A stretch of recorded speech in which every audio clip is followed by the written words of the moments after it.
game!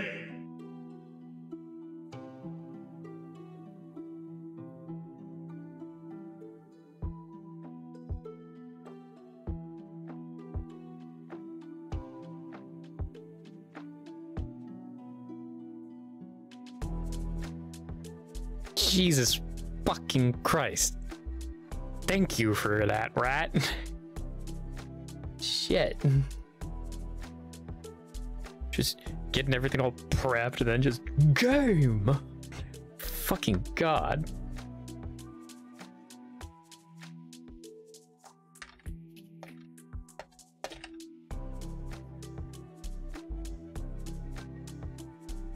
And we'll pin this.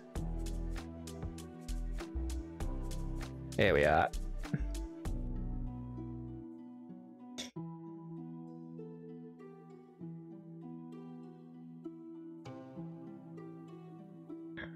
All right. Should be good to go. Target successfully spooked. Yes. Yes, I fucking was.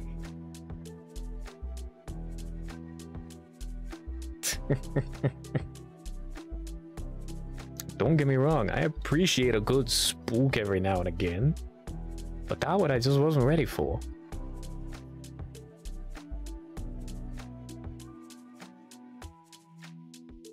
There we go. Like as soon as it happened, I said, well, might as well start stream with that. Okay, we've got plenty of water. We are good on the camera. Everything's all fine and dandy. There we go. Yep.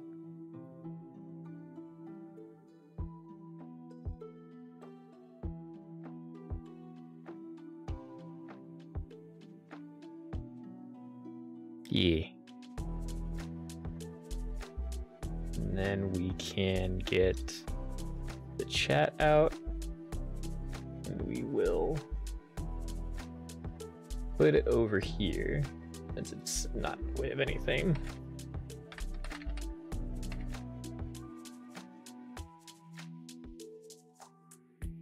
Got that and vanish. There. Now I can seize you on my screens.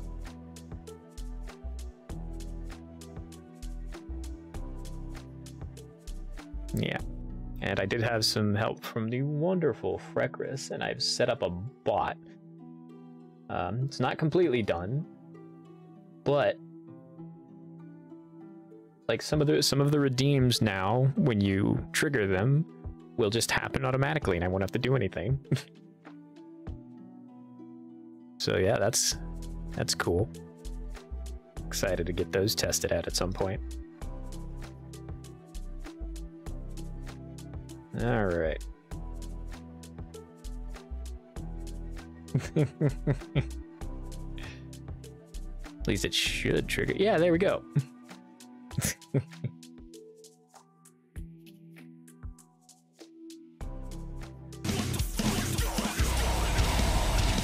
Yep.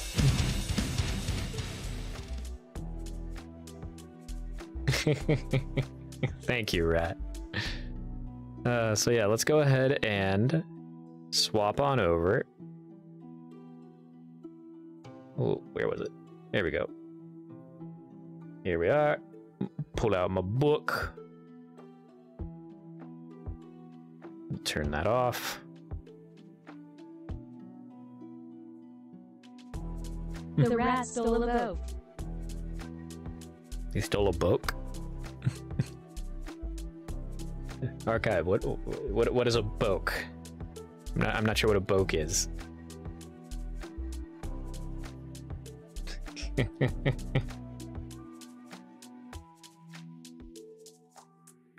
All right. So we pick up where we last left off. Book. As long as the book gets returned, otherwise I will end up having to hunt you down. So last we left off, everyone was getting ready to head out to this mysterious island that's been abandoned for a small The archive is drunk. I don't think the archive can get drunk, can she? Huh. That is something to test at some point. But yeah, here we go. I have no idea about... I had no idea this world would be so full of water. It was raining so much when I got here. Apparently that's why the water levels got so high. That was after the last princess died. It was a long period of continuous rain, nearly a year or so. It was like the rain was lamenting her death somehow. People took it pretty hard. Don't tell me you don't remember that either. Not really. Seriously. That's hardly surprising now, huh? Anyway, royalty declared a long period of mourning for everyone who died in war, and especially for the princess and Ocean. It's about that time again this year.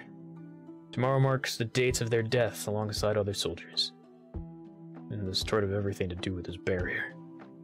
I see. The big memorial is why travel's gotten more restricted. I never really left Icicle Bay to see what it's like.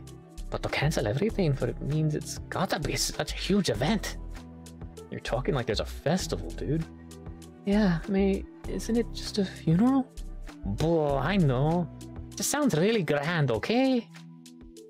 Man, I can't believe things ended up like this. I was supposed to return home before any of this stuff got in my way.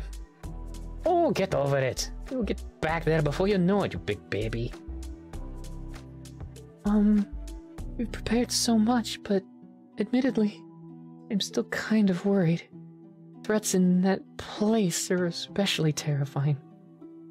Oh, you'll nerve me out if you keep talking like that. Sorry, I didn't mean to spread my unease.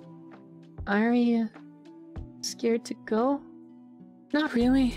I'm ready to stand by my decision. It's just that, I never really thought I'd go back there again. Well, looky here, Arya. You can absolutely depend on me and the others to be there for you. And 5, you can count on me too, for that matter. May I will protect 5 and Arya? Of course. I'll never let you face trouble alone. Then 5 must protect 2.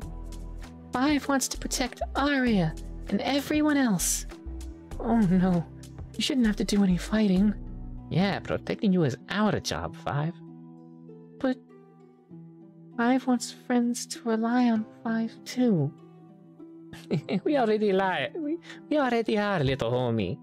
After all, you'll help Reed find his dad, right? Oh, yes. 5 will try to help Reed. That's right. We're depending on you, 5. See, you just gotta help with what you can do. And leave all the fighty stuff to us. Is it really okay if 5 doesn't fight too?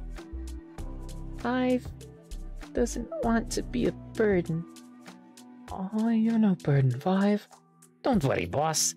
You're not short-staffed here at all. Look, Nino's good with his sword, kinda. And Reed's got a mean face. Good for scaring away baddies. And I've got major butt-kicking skills. Together, we'll kick the butt of anything that tries to hurt you ladies. Even if it's a ghostly, spirity butt. I will defy the laws of physics to kick it in your names. Wow! Oh, I'm touched. Thank you, May. Reed. Message your her headquarters. Yeah, that's not. That's missing only a couple letters. Headquarters about coming back sooner than expected. This is history. Eidolon and Rilu. Lauren, you up? Had breakfast yet? You figure there'll be no better time than now for a status update. But your message receives no response. Headquarters is offline. A rare sight. Otherwise, you'd give an immediate reply, followed by 20 more rapid replies in the signature Eidolon style. Well, it's no matter. It's no wonder she'd be offline. It is pretty early in the morning right now, and you bet your bottom buck she stayed up late playing her video games. After all, you weren't around to enforce a proper bedtime. At this rate, your arrival will probably be a surprise. Hopefully you can introduce her to this ragtag team without issue. That can wait though. We'll deal with it when the time comes. For now, what's more important is to make sure that everyone can reach the destination safe and sound. Nino, pastime. Scroll! Alright, let's line this up a little bit better. Nope. There we go. Boat. It's a boat.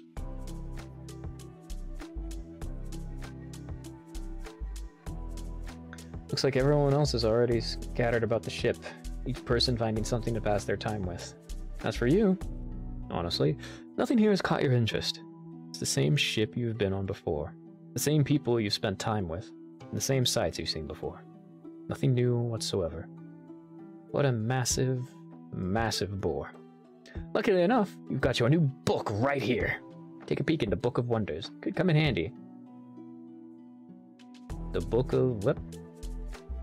Let's see what this special things deal is. First off, you check the front of the book. It is rife with the imagery of stars and some forming two distinct constellations in particular, surrounding a red crescent. Huh. Why is this one red? Don't really recognize what the constellations are, though. You know, turn the Book of Wonders over. Bop. Theme of astronomical objects continues.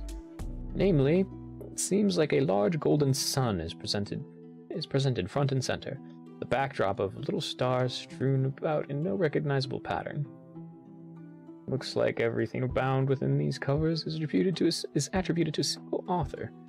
Both text and visual flourishes. It was all written and constructed by hand. It is crafted with rich materials and is remarkably well preserved to boot. Reading about this book seems to say that it really is one of a kind. Picking it was definitely the right move. Aria, maybe check in on Nino? Hey there, bookworm. Nino? I said, hey, Nino.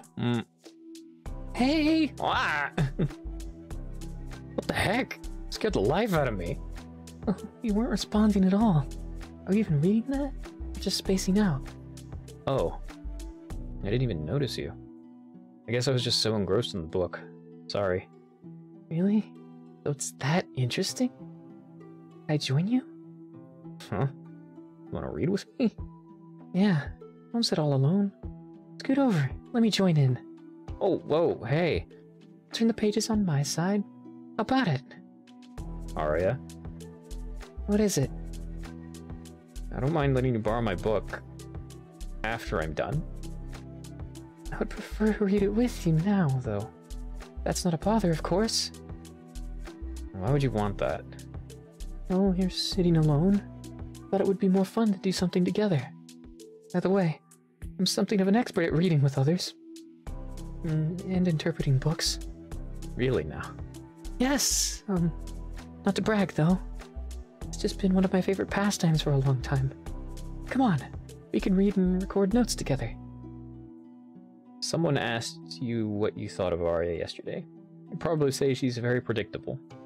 But ever since your talk in the hotel, you realize that she's kind of unpredictable. After all, why would she give you a modicum of kindness at this point? She chose to keep her distance after that talk. That would have been understandable. Yet, he approaches you and initiates a friendly conversation. For seemingly no gain at all. Is she planning something? But that seems unlikely. So if not, then... is it just that you've held the wrong expectations in regards to her actions? Man, what a headache. Why does everything have to be a mind game to you?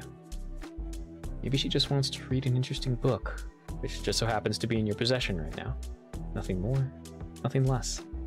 And that's why you'll treat it with as little exaggeration as you ought to. Nino and Arya read together. The Book of Wonders by the Child of Apple Trees. Wonders Within. Preface on the wonders of ruling, on the wonder of life after death. on the wonder... Oh wait, yeah, it's preface on the wonder of ruling, on the wonder of life after death, on the wonder of numbers, 4.1, on the wonder of one's singletons, 4.2, the wonder of twos twins, 4.3, the wonder of threes triplets, 4.4, the wonder of fours quadruplets and beyond, 5, on the wonder of maturity, 6, on the wonder of sin, 7, on the wonder of Stella, 8, on the wonder of wonders, 9, end notes. Fine. I guess 2 heads are better than 1. Make yourself comfortable. Don't mind if I do. Gotten as far as the index and a little bit of the preface, but I'm still not sure what this book will be about. All the topics sound pretty vague. Let me take a look. Compared to the other titles, there's a special focus given to the wonder of numbers, huh? Seems like. Interesting. I wonder what's so wonder-worthy to warrant it. I'm not skipping ahead to check it, okay? Reading a book out of order is a gravely sinful act. Oh no, don't misunderstand. I'm just interested. But I fully agree with you on that sentiment. Good, good. Glad you've got a proper book respect. Likewise. For anyone's first read-through of a book, respecting the author's wishes by following their intended order is a must. Huh. I never really think about the author while reading. To me, it's just about not ruining a good surprise for myself. Or missing important early context, you know? Oh. As long as you get that first clean read, you can go back and read it over in any order you like. Sometimes that rereading is like experiencing an entirely new story. Oh, yeah. Having the entire future's context like that does help in reinterpreting the beginning parts of a book for sure. Nino, check the preface. A pen is the mightiest weapon. The swirl of a pen's tip in any being's hands cannot be underestimated. Through writing, seas are parted, clouds are lifted without columns, and even miracles become ordinary.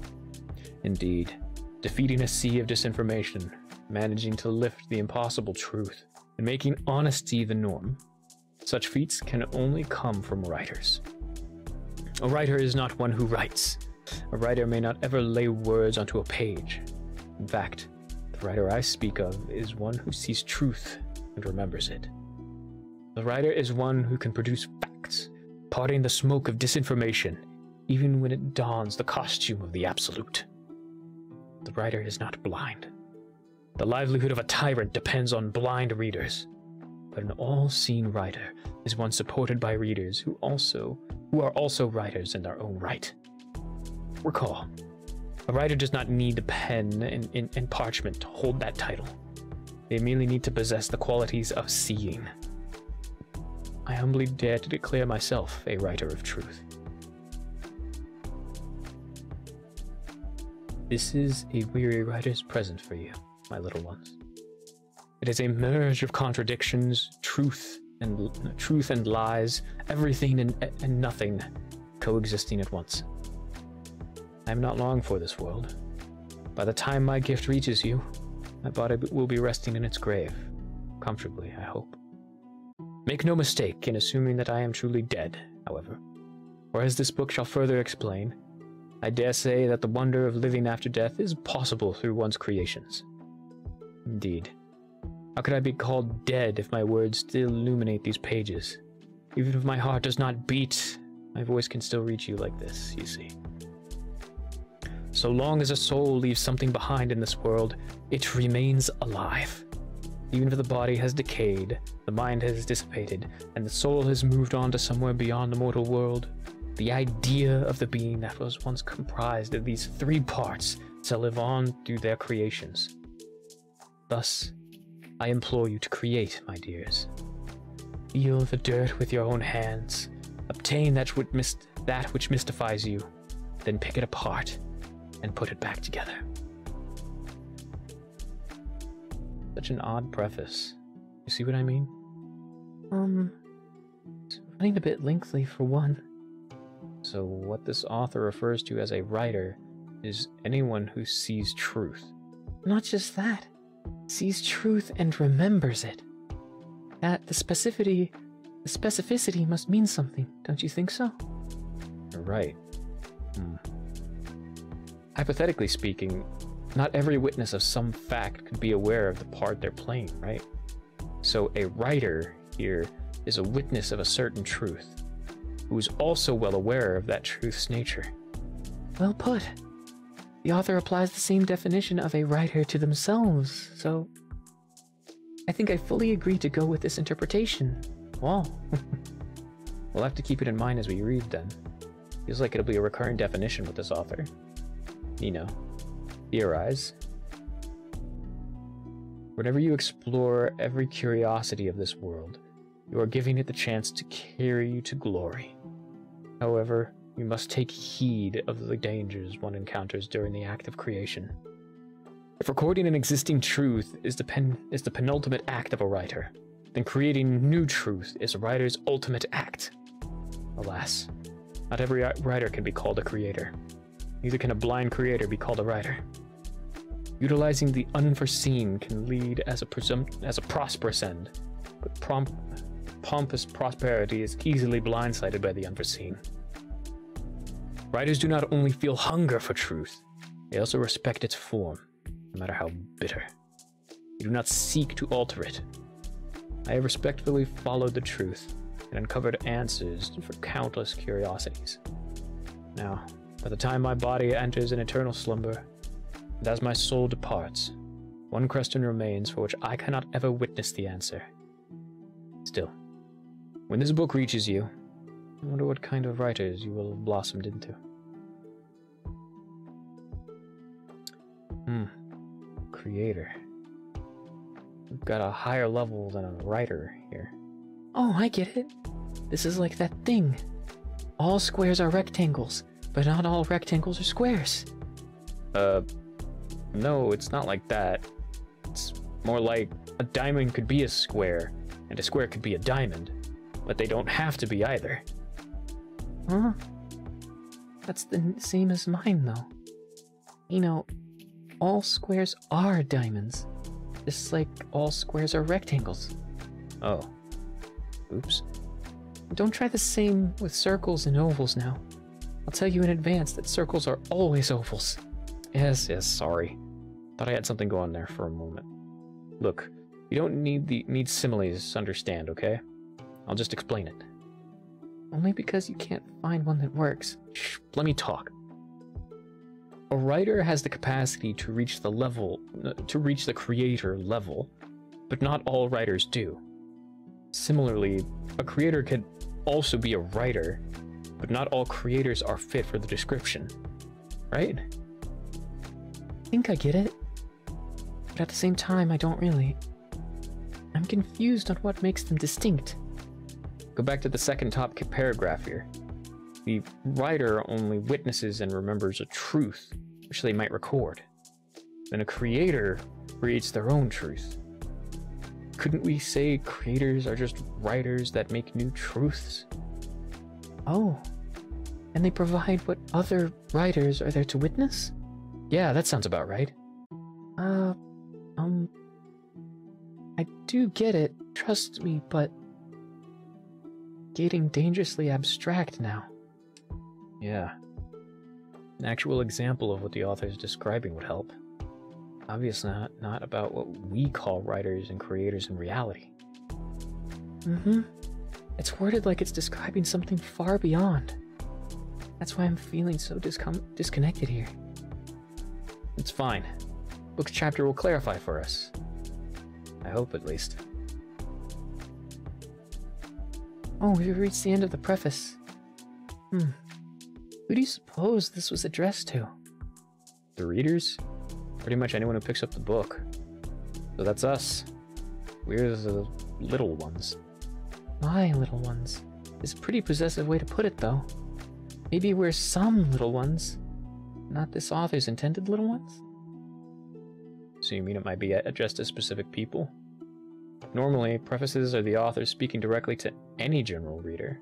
Regardless, for the author to address their readers as little ones, probably pretty old in age. I wonder who wrote this. It says, Child of Apple Trees. Yeah, got a weird pseudonym there. Doesn't make me imagine an old person at all. but the writing sure is rife with the wise-sounding warnings. Stuff that's like right out of a mystical old man's ramblings, yeah? Oh, hey. Could be a mystical old woman, too. Sure. Maybe it's a mystical old grandma of an author. Oh, even though the first possibility I imagined was an old human. Now I think it could also be a winged. To beings that live so long. Everyone else can be a little one. That's true. Although if we're taking that perspective, then what about celestials? Wouldn't they consider even the oldest winged to be little? Oh, good thinking. A winged's lifespan has nothing on a celestial's, right? Nina and Arya discuss. Wait, never mind. I'm excluding that possibility. That was dumb. I don't know how I even thought to say it out loud. Huh? Why? I mean, just think about it. Celestials aren't just some average nobodies. They're monarchs who rule everything and everyone. Wouldn't a unique book written by a king or queen be basically impossible for ordinary people to obtain? Oh, right. Such important items are probably a property of Her Majesty. The possibility of a winged author already sounded a bit far-fetched, but a celestial monarch would be plain unbelievable. Even though I'd like to save judgment until after reading more, you're likely already correct there. Shame. Prospect got me really excited for a second. Yeah, I'm just saying, there's no way something that precious would just fall in our hands so easily like this. I guess so. Nope. There we go.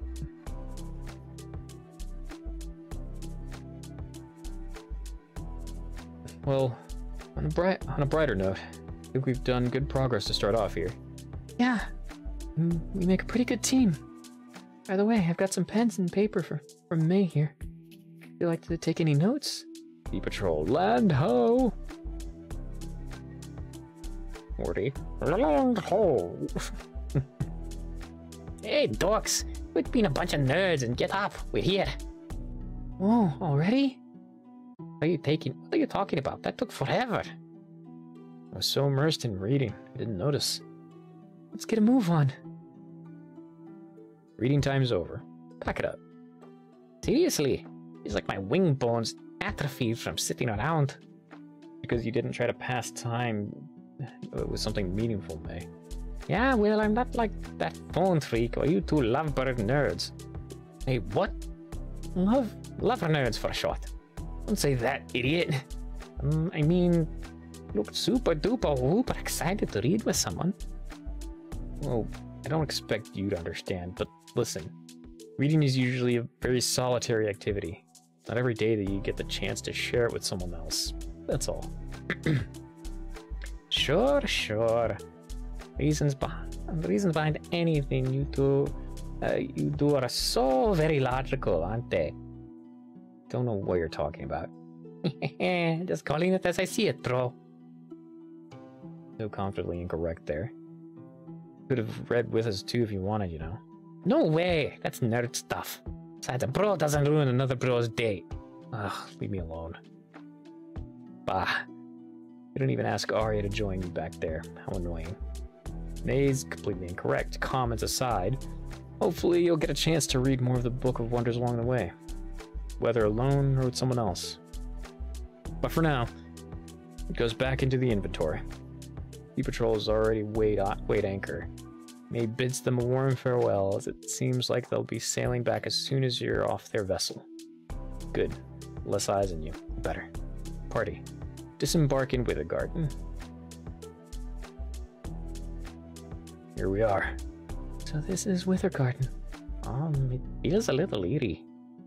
5 thinks nobody living here? Yeah, I don't see anyone around. Just wreckage. Yahoo! There's no need to rush, 5. Aw, come on. How can you blame her? She's been cooped up on that shit for hours. Alright. Just be careful not to trip on anything. Reed, what's this place like? Barely populated. I don't know much about it beyond that. I've only ever lived in big, busy cities. but it's one of the places closest to the barrier, so it doesn't look like it was hit the hardest during previous conflicts. No, it does look like it was hit the hardest during previous conflicts. I'll say. Doesn't look like it fared well since. Not like anyone's tried to rebuild it to boot. Maybe no one bothered to, because no one lived here anymore anyway. Because no one lives here anymore anyway. Party, look around. The grass here is still growing, but it feels lifeless. It reminds me of the monster world. A lot of the land feels dead in a similar way to this place. Yes, even when flowers and trees grow in Monster World, the color of the flowers is sad. Just like this. Really? They don't look too vibrant. Oh, I know why. This soil isn't moist enough. In fact, looks like when soil is burnt too much to me. Huh, now that you mention it. I faintly smell something like soot here, but nothing's burning. Maybe there was a wildfire then. Could explain the dead soil. Fire doesn't always harm soil, you know. A bit of burn can actually fertilize it. But if it's too strong, it will ruin the soil's quality. Right. Intense burning would break its structure, wouldn't it? Yes! It's very dry, because it can't hold water anymore. That's interesting. But, where's all this agricultural knowledge coming from? First it was May, and now it's Nino. Oh, my mom owns a farm in the overworld. Not to brag, but I was formerly a farming genius myself. Oh, and what about Nino? Aha, I don't know what his deal is. Shrug. Some trivia that came to mind. You know some really random trivia, dude. So we have evidence of a destructive fire, but if that's the case, wouldn't the people living here have stopped it? But as Nino said, it doesn't look like there was an attempt to salvage the place. Maybe it wasn't possible to, but they simply chose to abandon it. I guess. But it seems too obvious. So what? The most obvious explanation is usually correct. Well, it also doesn't really make sense to me. Would anyone really choose to abandon their home just because of a fire? Counterpoint, it does make sense. Because this was a weirdo enough fire that they'd have no other choice. What do you mean? So look at this soil's quality. Even though it looks like it was burnt a long time ago. Besides dead grass, nothing has ever even grown back on it. I don't think it can be healthy ever again. Here you go. What? I'm not playing with dirt. Use that alone if you want to. I'm not playing with it, Tommy. Try holding it and you'll see. Whoa. Like dust in my hands. It's not sand, but it feels like it. Yeah, see what I mean? Barely anything useful can grow on something this poor. So, this fire was weirdo enough for everyone to be like, welp, let's just abandon ship. Or abandon land, I guess. Anyway, the soil was degraded so much that it practically quicksand. Can't farm crops or build stable houses on that, can you? I guess so. Better leave for greener pastures, literally. A strange fire whose effects can still be felt years after the fact. The human world doesn't lack greenery, yet only these specific parts have become fruitless, and possibly eternally burnt. As if it's become impossible to revive after death. Leave behind such lasting damage. Can a natural wildfire do that? Enough playing in the sand pit, grade schoolers. You forget what we're here for. We're not playing. This is agricultural science. Look! Five made a dirt friend. Wow, how adorable. That's a valuable field experiment in action. It's so cute. What's our dirt friend's name, Five? Five doesn't know yet. But everyone can help. Think together. Look, I think boyfriend likes it. Meow. Man, that's so precious. Maybe it can be girlfriend then. Girlfriend! Whoa. I'm not sure about this sudden development in my cat's personal life. Wait, think he just likes how warm the soil feels? Of course he'd like a warm girlfriend. What a smart cat. That's not what I said. Are we really going to leave her behind? What? Of course we are. Out of your minds or what? Guess a girlfriend made from dirt would survive the journey, huh? That's sad. Oh. No way you guys are getting attached to a piece of dirt now. Oh, I know. Reed, can you take a picture of her? What? Good idea. You're kidding me. Oh, that baby can immortalize Five's creation. Yes! Unbelievable. Oh, Reed can't do it? Five has to say bye-bye now? No, Fine. Just one picture. Only so we can get a move on. Yay! Lucky for us, the signal's still here. Looks like this will work out after all. Oh, you've already detected a rift? Party. Bid farewell and get a move on.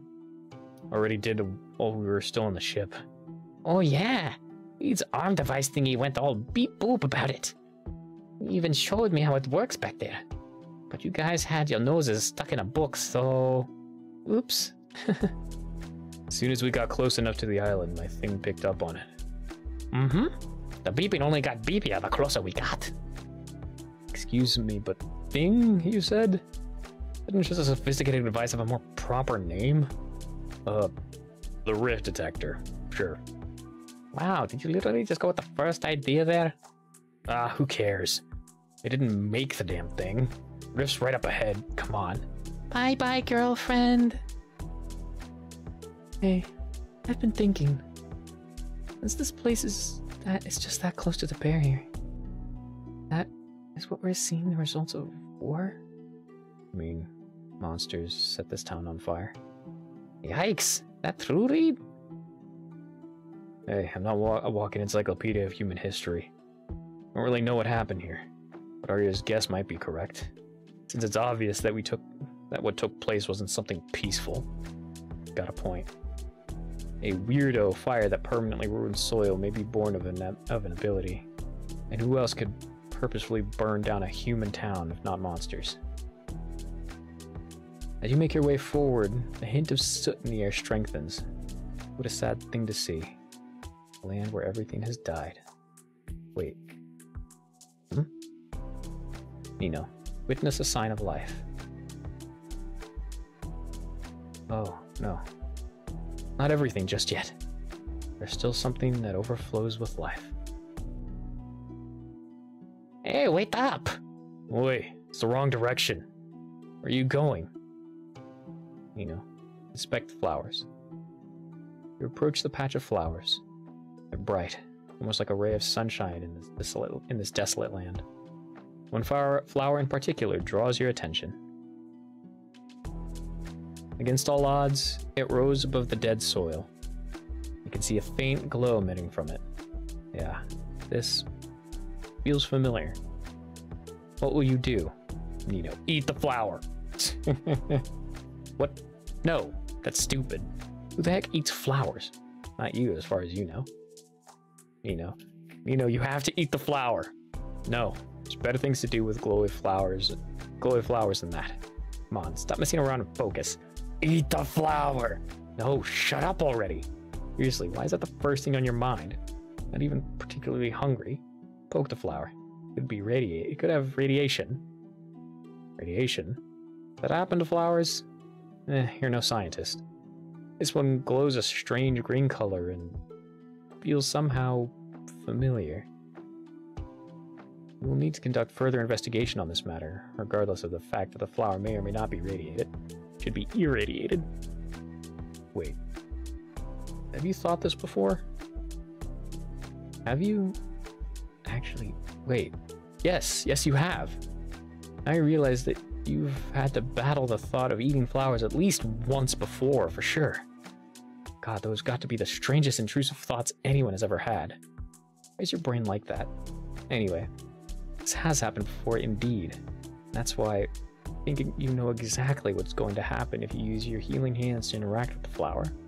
So before trying that, Nino? What is Nino looking at? Take a look. Whoa, a patch of flowers. What? Can't believe something's actually growing here. That's not all. You see the soft glow around the tallest flower? I've seen this in the monster world before. I don't know what it is, but if I use my healing ability on it, I know it will resonate with it somehow. Pause. What glow are you talking about? Huh? You don't see it? I see nothing. Me either. No way. Can only I see it? Yep. I don't know what you're on about. Reed did say you should experiment with your ability. The glow seems similar to your healing hands. Maybe this can be a test. If you saw the same type of flower in the monster world, does that mean it's native there or here?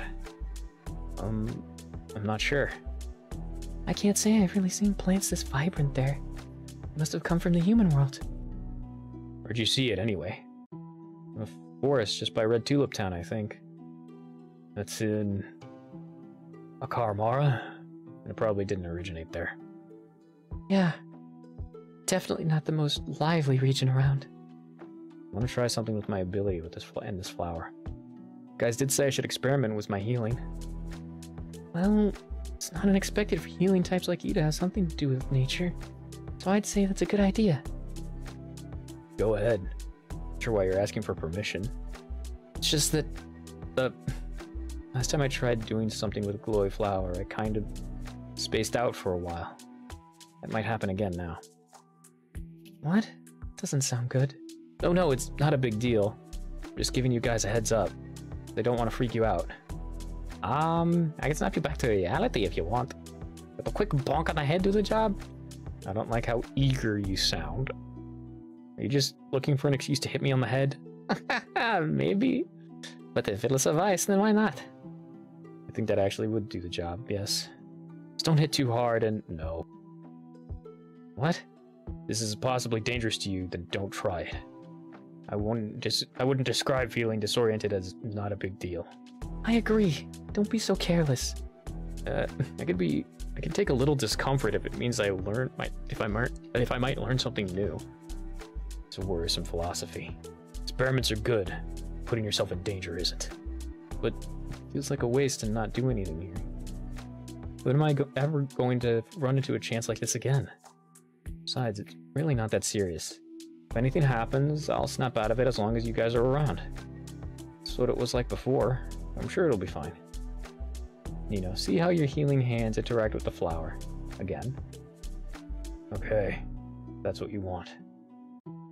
Reach out to the flower. Glows in unison with your healing hands. Just like before. Somewhere you feel something change, and oh, you're still conscious this time around. Did anything happen? How do you feel? I'm fine, don't worry. As for that, inspect subtle change. I think I just recovered some healing power, and the glows disappeared. Oh right, you guys can't see that, can you? You'll have to take my word for it. Whoa. Do you have more capacity to heal us? A little bit, yeah. Whoa, that's a pretty good outcome. But why would a random flower just do that to you? Gotta have something to do with the glow you mentioned. You take something from the flower? What do you mean? To put this idea in adequate words, well, sort of like the flower gave you a little bit of its life, no? Maybe that's the glow you sensed. An extra bit of healing energy. Huh. Maybe. You can borrow some of this energy from wildlife. And that means this is another method to recharge your healing, isn't it? Oh, what an environmentally friendly ability. That explained the glow you're on about. And the person with the right ability can notice it, huh? Healing energy comes from lively plants. Is that it? It gives you an idea. However, if your hypothesis is correct, then testing it may not have a very pleasant outcome on this little flower. But of course, that's not going to stop you. Only means you shouldn't do it in front of these guys. So you don't have to worry too much about me running out of healing juice. It's great to know, huh? As long as we run into more glowy plants on our way, yeah. Okay, so you're a battery. That's my understanding of you now. Oh, that's true. Excuse me, what? You take in healing energy and store it for later. Holy smokes, you're so right. He can recharge, so at least he's not a disposable battery. What are you talking about? Why do you sound so offended? Yeah, being a walking life battery is a good thing. I just think there's better ways to put it than that. Oh, and I didn't space out back there, by the way. See, I told you it wasn't going to be that serious. If you're done charging, then unplug yourself and get a move on. Well, hey, I'm a human being, damn it. You know, you really need to ruin some of the last vestiges of life here. Hey, it's not like you want to. It really is impressive how life managed to grow here against all odds. Just for the sake of uncovering more about yourself. You have to make a little sacrifice every now and then.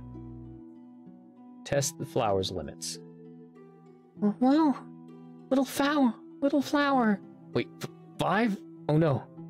Been so quiet that you totally forgot about her. You know, attempt to damage control. Aw, little flower wilted. Hey, don't worry. It'll grow back, I'm sure. Maybe. It was so pretty. Only big flower left here. Didn't do to flower? Why does it have to go? It's alright, 5. Flowers grow everywhere else. Besides, the other flowers are still here. But why is it okay for this flower to go? 5 doesn't understand. This one, I had to try something to learn more about my ability. It's very important. That's very important to me, 5. You understand that part, right? But... Come on. It was a brave little flower to sacrifice itself to help this much. Let's see it off with a smile like it deserves, okay? 5. Dino knows best, so try to smile. Okay. That is not a smile. Crap. God dang it. You're not getting guilt-tripped about some plant. Fine, she'll just have to move on somehow. Why are you such an idiot sometimes? Ah, Reed, why did you come back? Reasons. Anyway, come on. Straying behind and wasting time. Bah, scared the daylights out of you. Just walked off with 5. Looks like they're talking. Did he see what you did? Well, probably not. Otherwise, he would have said something. Dust yourself off and follow suit. Ooh. Messed around for too long in the dirt. Fortunately, the second experiment wasn't as successful as the first. There is no increase in your healing capacity at all. Every living being has life, and evidently, sometimes there's an overflowing abundance of it. When that's the case, it seems like you can borrow from it for your own use. You certainly gain from taking excess life energy. You don't gain anything from going much further than that. Instead, you only disrupt the balance, ruining the lives of poor little plants. Hooray. Discard. What does that mean when it comes to other living beings? To people? You have your fortification effect, but other than that, you just don't know. And there's no way you can really test something like that. Follow party. Oh, 5's smiling again. He's laughing, even. I briefly wonder what Reed could have said to cheer her up so quickly. Probably not something you'll ever get to know. Not that it matters. Investigate creepy foliage's eyes. Scroll.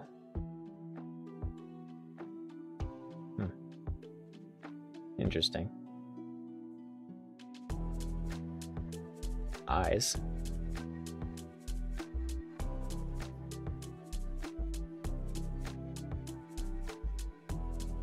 What eyes? There's nothing there. Barrier awaits. Don't fall for optical illusions now. Gotta get a move on. Also, as the party's leader, it's embarrassing to lag behind like this. What eyes?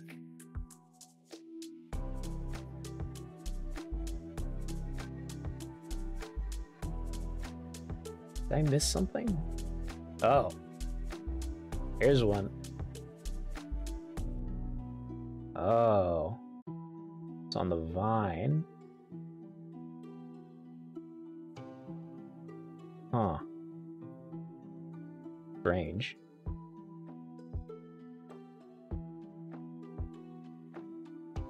May wish on your luck that everything works out.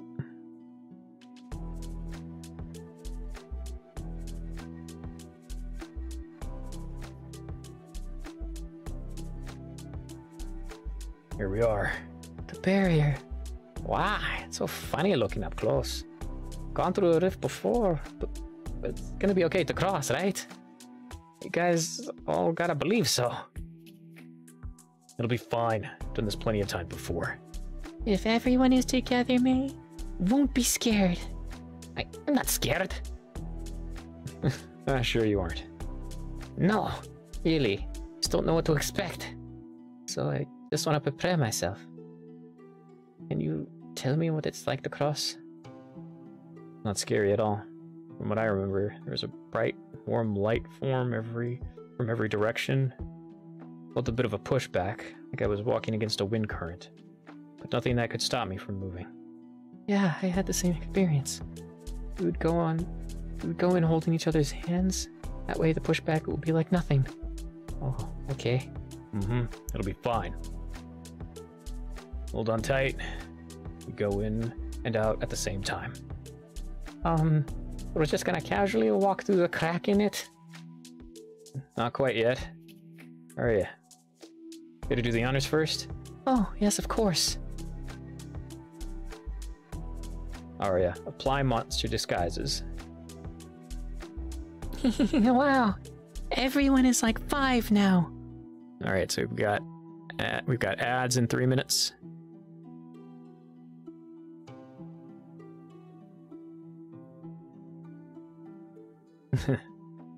Can't see my own, but it's funny looking at your disguises. Whoa. This is gonna take some time to get used to. Don't let it go now, 5. Okay, 5 understands. Kitty, also hold on doggy, okay? Meow. Good boys. Give me yours, Nino. Ow, don't grip too hard. Hey. So you don't ever let me go. I think I physically can if you're holding on this tightly. Awesome. This means I'm ready to hop in. Okay, 5 will count up. And when 5 says 5, everyone go together. All right. You got it, boss. Okay. Nino, heal the land. You're a life force battery, after all. That's a nice thought, but it's a little too late now. Indeed. If an injured body can be healed, the same must be true for wildlife. But a dead person can never be made to return, can they? Therefore, it would be impossible for you to bring this entire land, much less a single flower, back to life from the death forced onto it. Crossing the line was a mistake, and it is one that could never be fixed so easily, if at all. Rift. Pulse. You ought to be considerate with how much you take. After all, no amount of healing in the world can revive the dead. Let's focus on moving forward now, shall we? The rift pulsates, rhythmically beating as waves of light seep through it. Its warmth draws you in, just like last time. 5 begins counting. 1, 2, 3, 4, 5. Unconsciously, you grip on your companion's hands tight. Your grip on your companion's hands tightened as you step forward. Party. Enter rift.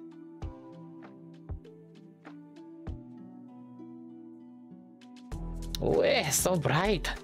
Can't keep my eyes open. We've got you. Come on. Keep moving forward. Okay. There it is again. Warm light enveloping you. Same as last time you crossed over. Such a mysteriously calming presence.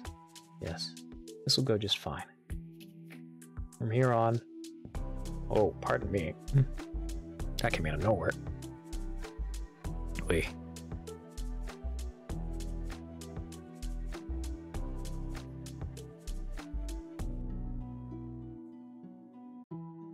From here on, you just have to keep going until you reach the other end.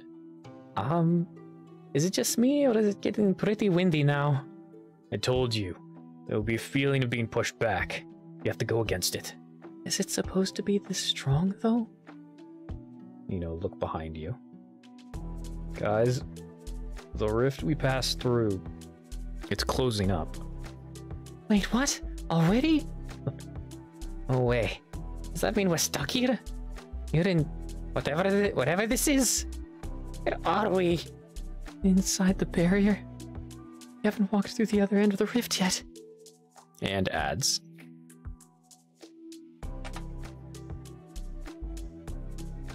Alright, everyone get up, stretch, pop your bones, take a break, all that jazz.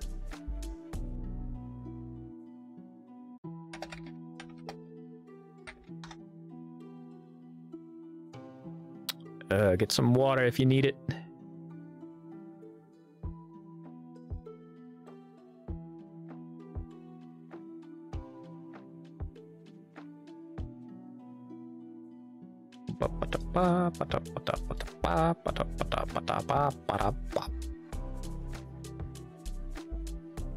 Alright, and we retweet the socials. There we go.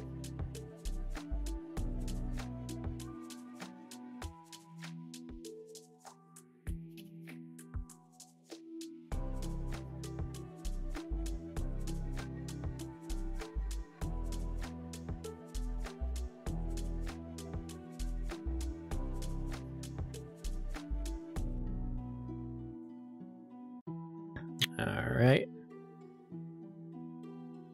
Ugh. Time to drink some water.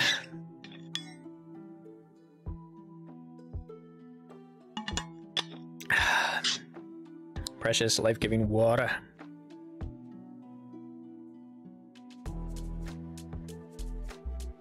Here we are.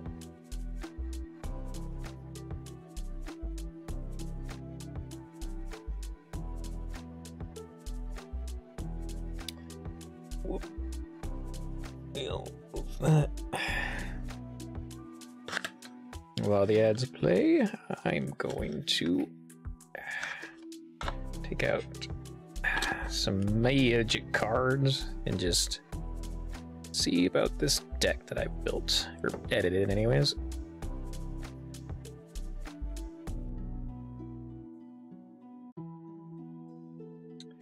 Yep.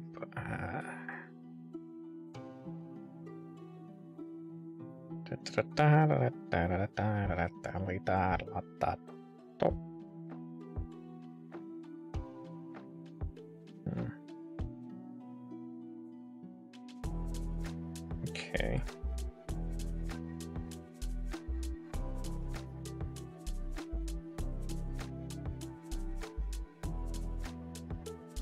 Got some removal with that.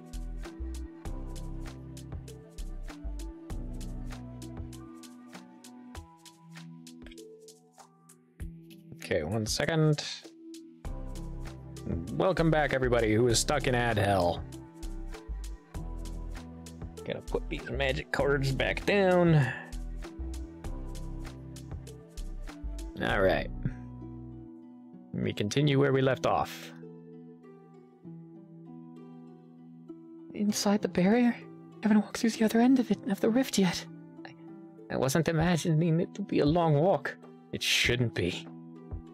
Huh? Is it getting darker? This doesn't seem right. What's happening, Reed? I don't know. We haven't even crossed over yet. What do you mean you don't know? You're supposed to be the expert here. The pushback is getting stronger. But we can't turn around now. Then what do we do? Don't let go of each other's hands. Just keep going for now. Don't like how unsure you sound saying that. Sorry. Now's not the time to question anything. We have to stay calm and keep moving. You're kidding me. I didn't sign up for this. Party, strengthen your grip. Total darkness. You could hardly keep your eyes open in the face of this intense wind. But that's what you're met with when you try. It never was like this before. You have no clue what's happening right now. And unfortunately, Seems the same is true of the resident crossing expert here. Party, keep going while holding hands. Meow. Party, panic. Meow. Boyfriend. Meow. Party, don't panic. The wind is so strong that it flung a cat as small as a boyfriend away. But now you realize the reason boyfriend and 5 managed to keep up this far is Ludwig's support. Somehow, he's not as affected by the pushback as the rest of you are. Perhaps due to his non-corporeal parts. Thank God you brought them along. Oh my gosh.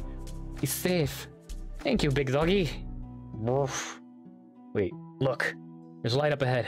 Keep going, guys. I'm trying. Ah, the wind is so strong. My knees hurt. Just hang on a bit longer. We're almost there. Okay. Party. Split.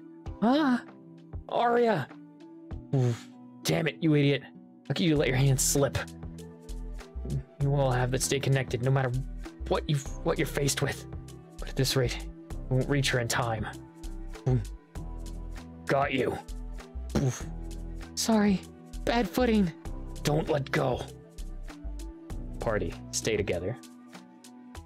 Oh, thank God for Reed's support. Should have held on stronger, but it had gotten so difficult to keep yourself in place, much less pay attention to the other state. It seems they're all nearly at their limits. Even Reed, who's managed to keep up this far, might reach his soon. Can't continue leaving him to carry all the weight. Yes, there's something you can do to fix this. Perhaps you'll be able to help everyone this way. You know, use Fortify. Aria, hold on tight. I'll get us through this. You have no choice but to cross your fingers, hope for the best, and cross. Take a moment to gather your focus and prepare yourself. The effects of Fortify flow through your body, circulating like blood, just like before. It'll be a temporary burst. Can't waste it. You must act fast. Party, run headlong while holding hands. You're so close. A little more, and you'll all make it. I can't go on. Just a little. Oof. So sorry. Me. Crap. You let go. You let go of your hand. Even though she told you to never let go of hers. You know, you can catch up. All you have to do is believe. Birds certainly can fly against the wind and ride the current to push forward. But could a winged that hasn't flown even once for years accomplish that much? Impossible for May to do anything right now. You know, turn back. Save May. Turn back? But you have to keep going forward, don't you? After all, you can't waste your fortification, and your destination is right there. You know, let go. But hey, you know, that thing you said before about flowers growing everywhere else? It's true. You wholeheartedly believe in it. So why are your actions not following through with your words? Instead, you find yourself moving faster than you can think. The barrier pulses, so does your heart. Panicked, palpitating in unison. As if to say, if you don't move now, you'll regret it forever. Party, divide. Nino, wait! No, don't let go. You have to cross, it's now or never. But what about them? Can't just leave them behind. Reed, weigh your options. Cross. Come on. No! Not without Nino.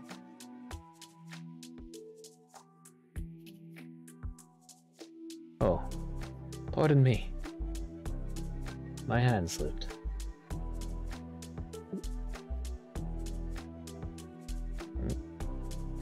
Well, my word, Your Highness, you all right? It seems it was a bad call to drag it to the public this early, Commander. Huh? The hell are you talking about? Clearly, you've cut His Highness's rest short with your antics. Whoa.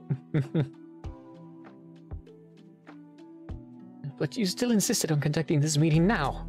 What am I even a spokesperson for? Never listen to me. Watch it, Minos. Do you know who you're talking to? Even if you're the royal advisor, I should have agreed. I shouldn't have agreed. My prince, are you feeling unwell? I'm all right. Don't make a fuss. No, this must be my fault. My proposal must have been too shabby for His Highness, and now he'll have my head for this great offense. He'll do what? This guy? Advisor, please don't make this any more difficult than it already is. Take it easy. If anything, you're way too lax. Of course I am. Dressing like that makes your hair fall out, you know. To think you still talk that way in front of His Highness. Sir. Sir? Our prince does not judge others that harshly. No way. There's nobody who hasn't heard the rumors by this point. Prince Reed's standards are the highest. He deeply detests anyone who wastes his time. Again. You're under the wrong impression. My apologies. Please forgive me, Prince. Spare my foolish self for presenting something so useless before you. Commander, for a fact that the prince's constitution isn't fit for frivolity, don't you? Huh? You're playing dumb for what, Misha? Don't act like you guys weren't expecting to see him out and about, too. So remind me, who's the one that set up everything here? Oh, right, Oyuki, aka not me. That is not wrong. Well, might I remind you, who's the one that convinced His Highness to respond to my invitation letter? The only one with such an influence on him, in fact. Chill out, hey. Corona just wanted His Highness to have a good time. But she didn't notice that he's feeling under the weather? And now she's stuffing her face without a care, like a child. Prince cannot be entrusted to someone so irresponsible needing Marisol. You got nothing to say to me besides nagging my every move? This is so unproductive. Don't look for someone to throw the blame on. Yeah, you hear that? Quit insulting your guests. Insulting? I'm simply stating the facts. It's simple truth that is quite unbecoming of one of your status, Commander. Soupy's not a baby. If he's not really feeling good, he'd just have told me, stupid. What did you call me? Stupid. You dare. That lowly language. Be quiet. You are all so very loud. Raise your head. I'll have nobody killed today. Really? So I'll be spared? Yes. I don't normally give such violent orders, so calm down. But do excuse me. I must take my early leave. You schedule this meeting as you see fit, Celine. Can do. But what's up with you? Come with me for now. And please summon the captain as well. I'm well. There's nothing to make a fuss about. To feel that something is off. So do excuse me for a moment. Huh? But you just got here, Your Highness. Don't make me repeat myself. I'm only going to say this once. Corona, you come, and the rest stay. Festivities can wait. There's an urgent matter. Because there is an urgent matter. Oof. Tuvalan, discuss with Corona. I'm not certain, but I believe that I just felt a disturbance. You mean by the barrier? Yes, and perhaps a human dares intrude on my domain again. Oh, geez, today of all days? You're kidding me. It was faint. I can't say for sure, but still. I was under the impression that this matter was dealt with. Was I wrong, Corona? Whoa. He's mad. He's really mad. You're his best friend, and he's this mad at you based on an unconfirmed hunch? What are the chances that a human really crossed the barrier again? Furthermore, what are the chances that it's the same human from before? Blonde girl with the blue eyes. No, there's no way. It's a ridiculous idea. That human escaped. How would she ever think to come back? Someone did cross again. It's gotta be unrelated to that last debacle. So as far as you're concerned, none of what he's talking about was your fault. Not one bit. He'll certainly help investigate the matter again, but he's utterly misguided if he thinks he can just make you bear responsibility for it. Regardless, you have to give His Highness a satisfactory answer here. He must be jumping to conclusions if he's this unhappy already. Not that he can do much for you anyway. Not that he can do much to you anyway. You're too important. Sweet. Attempt to discuss the matter with Celine. Celine, what have you been telling people again? I don't know what that guy was on. This one wasn't my fault at all, for once. Alright. So what's up, huh? Talk to me, Ruru. I'm all ears. Don't address me that way. Come on, you were calling for Loon as soon as something came up. Even though I'm right here. What is it? Something so bad that only she can know? Can't you trust your advisor? No, well, I simply believe the three of us should discuss it together. That is all. So could you patiently wait for her arrival? Celine, please stop touching everything. Haven't seen your doodads in a hot minute. Glad to see my presents are still in mint condition. I did not call you here to mess around. You know, this archives room is basically the same as I last saw it. It could use a makeover. No, no, no. Never again. Please. Why not? Isn't it boring looking at the same scenery all the time? Come on, let me touch it up a bit.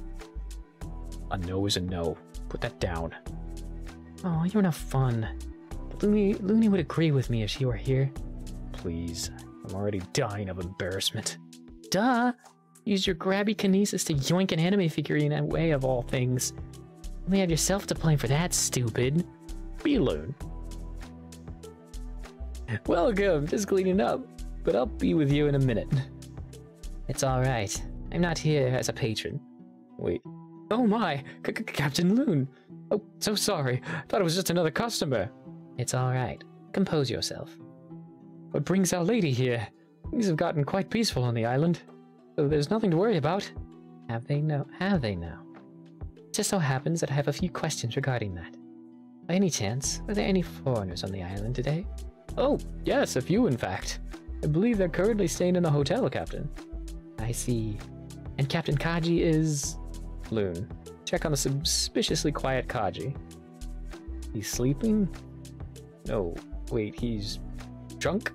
Or wait, actually, he's drunk and sleeping. Wow, that's a sight you never thought you'd ever see. He's this drunk? I didn't know Kaji had such a habit. Pardon me, Captain, but I believe you weren't supposed to know of his tendencies here. But yesterday, Mr. Kaji did something great for the island. I noticed the posters of the thief are gone. Indeed. Well, the stolen wares were returned. We're one less a felon and one more a citizen. Well, thanks to Mr. Kaji. I see. When he came in this morning, something about him seemed a bit different. I couldn't really tell you what it is, but he seemed to be doing better than usual to me. This is also less than the usual amount for him. So, even though he's in this state, I suppose I'm vouching for him here, Captain. Don't disturb him. He resolved Icicle Bay's problem in his own way. Apparently, Kaji's capable of converting a criminal's heart overnight. Easy to change this thing when there aren't any official records to speak of. Huh. It seems so unlike him to be this much of a hard worker. But his state speaks volumes of it. He's tired himself out, and he's smiling in his sleep. He must be having a good dream. Normally, you'd be concerned that he's already out of commission this early in the morning. Perhaps this one naps a deserved one. As usual, the operations here are as unprofessional as ever. You're smiling, Captain. Do you not mind it? No, the informality is refreshing for once. someone ought to take him home.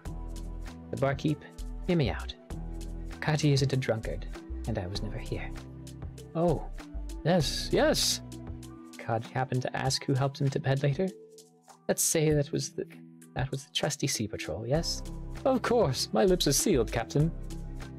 Reed, discuss the matter with Celine. For real this time. You felt a disturbance? So strongly that you spilled your overly sugary tea? Whoa. That's concerning, I think. Depends. This one is not that intense. Well, do you normally spasm and break stuff by accident when you feel one? Like, not sure what my frame of reference should be here. Give you an idea, let us see. Seems to be a crossing of on an individual level. I see, this is someone or some people have left my world. It's but a few at most, countable on one hand. So it's not particularly a danger signal, is it? To think anyone would cross the barrier now. Wonder if it's just an accident again. Or a report about a case like this recently. You remember? That little kid who wandered away from her orphanage. Ah, yes. I've discussed that intensively with Loon. Unfortunately, the news surprised me just as much as everyone else, since I had never detected that child crossing the barrier at all. Otherwise, maybe something could have been done to prevent it in time. I wonder, is it too faint a presence to notice when a single soul slips through? How many could I have missed if that's the case? God, what a devastating idea. Don't get anxious now. Look on the bright side. That's how I got on restarting the internal barrier project. As soon as everyone is ready, I can get my team of handy boys and girls on it. I'll make something that prevents any crossings once and for all. Won't have to worry about anything anymore. Thanks. It's certainly necessary to continue these efforts, but ultimately, crossing was an accident on the child's part. So this time, you think what you've detected is something deliberate? I cannot say. How alarmed should I be feeling about this? The sensation is a bit out of the ordinary. The scale is not large. As I said, it is not more than a couple of people, if anything. Although, the reaction I had to it is sharper than I would expect for the amount. Ooh, that's worth keeping in mind. Just for the record, you know what a large scale feels like? Of course. If I may remind you, Celine, in the past, I've felt what it was like for an entire army to invade our world in one instant. It wasn't the most pleasant. Oh, during the breach. I could barely hear myself think through the flood, till I cut them all down. Thankfully, this is nowhere near the same level. You know, sometimes I forget how seriously I should take you. I remember how bloodily you solved that crazy little issue. Ah, Celine, I'm not a violent person. Please, the misconception may be good for my image, but to have anyone believe that so earnestly is concerning. And worse, if it is you who thinks that way of me. I know, don't worry. I'm just saying, I'd hate to be one of the people who decided to go against you that day. What can I say? The invasion was a direct threat to us. Of course it had to be decisively dealt with. Well, I'm not calling you unjust.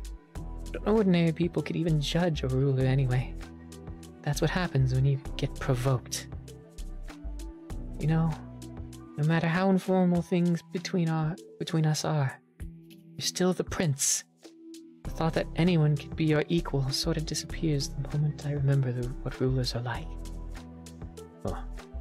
Just because I'm your ruler, it does not mean I have to see you as lesser. I do not and never will, Celine. Otherwise, being prince would be an absurdly lonely experience for me. Oh, that's not what I mean. Of course, you're my good buddy too, Ruru. But, how should I put this? Loon, enter. Pardon the intrusion. Aha! Perfect timing, Loon. As this gal would put it, Ruit, I'm forgetting my place too often here, aren't I? Celine, that is fine. You are our friend before being a co-worker or an advisor. Our? Yes, I believe I speak for Loon as well when I say this, no? Indeed. Although I don't know what this spiraled from. I'll tell you not to hold yourself to my standards, Celine. They don't suit you very much. No, not you too. I have the same to say to you, in fact.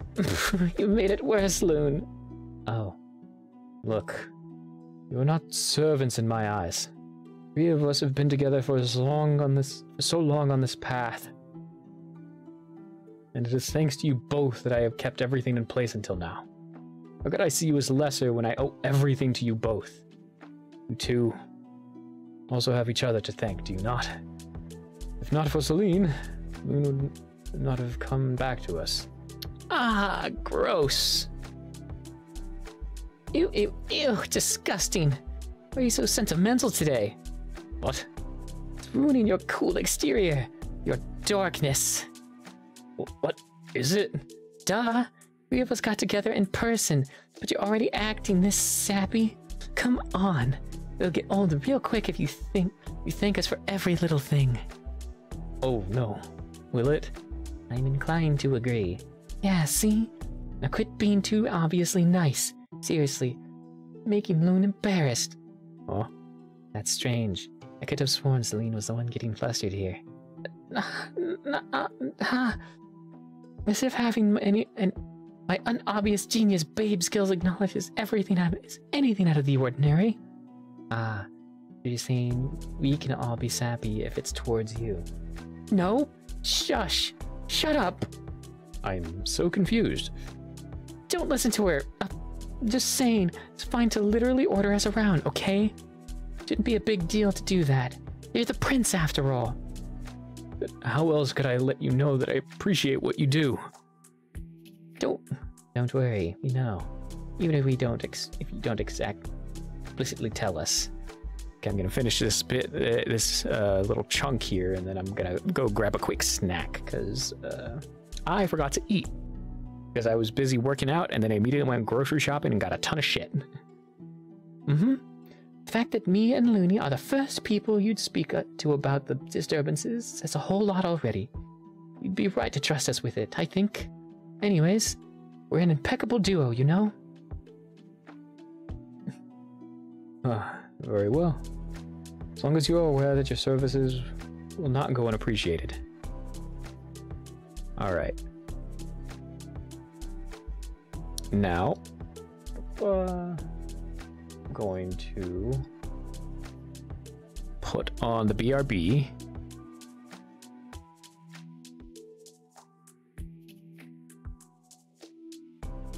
There we go.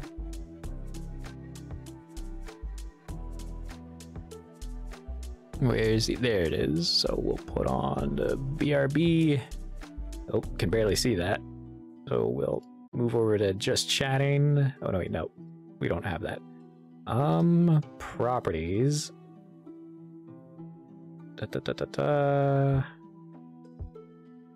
Select color black. Okay. Nope, that doesn't work. Select color. We'll go. Yeah, that'll work. There we go.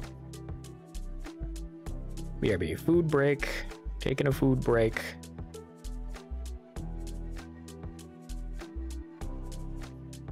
There we go. So I'm stepping away just for a moment. Don't mind me. Yeah.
All right, we're back.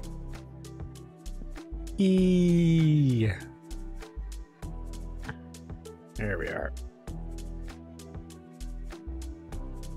I am properly fed and nutritionalized. Probably not a word. Fuck it. I have said it. It's canon.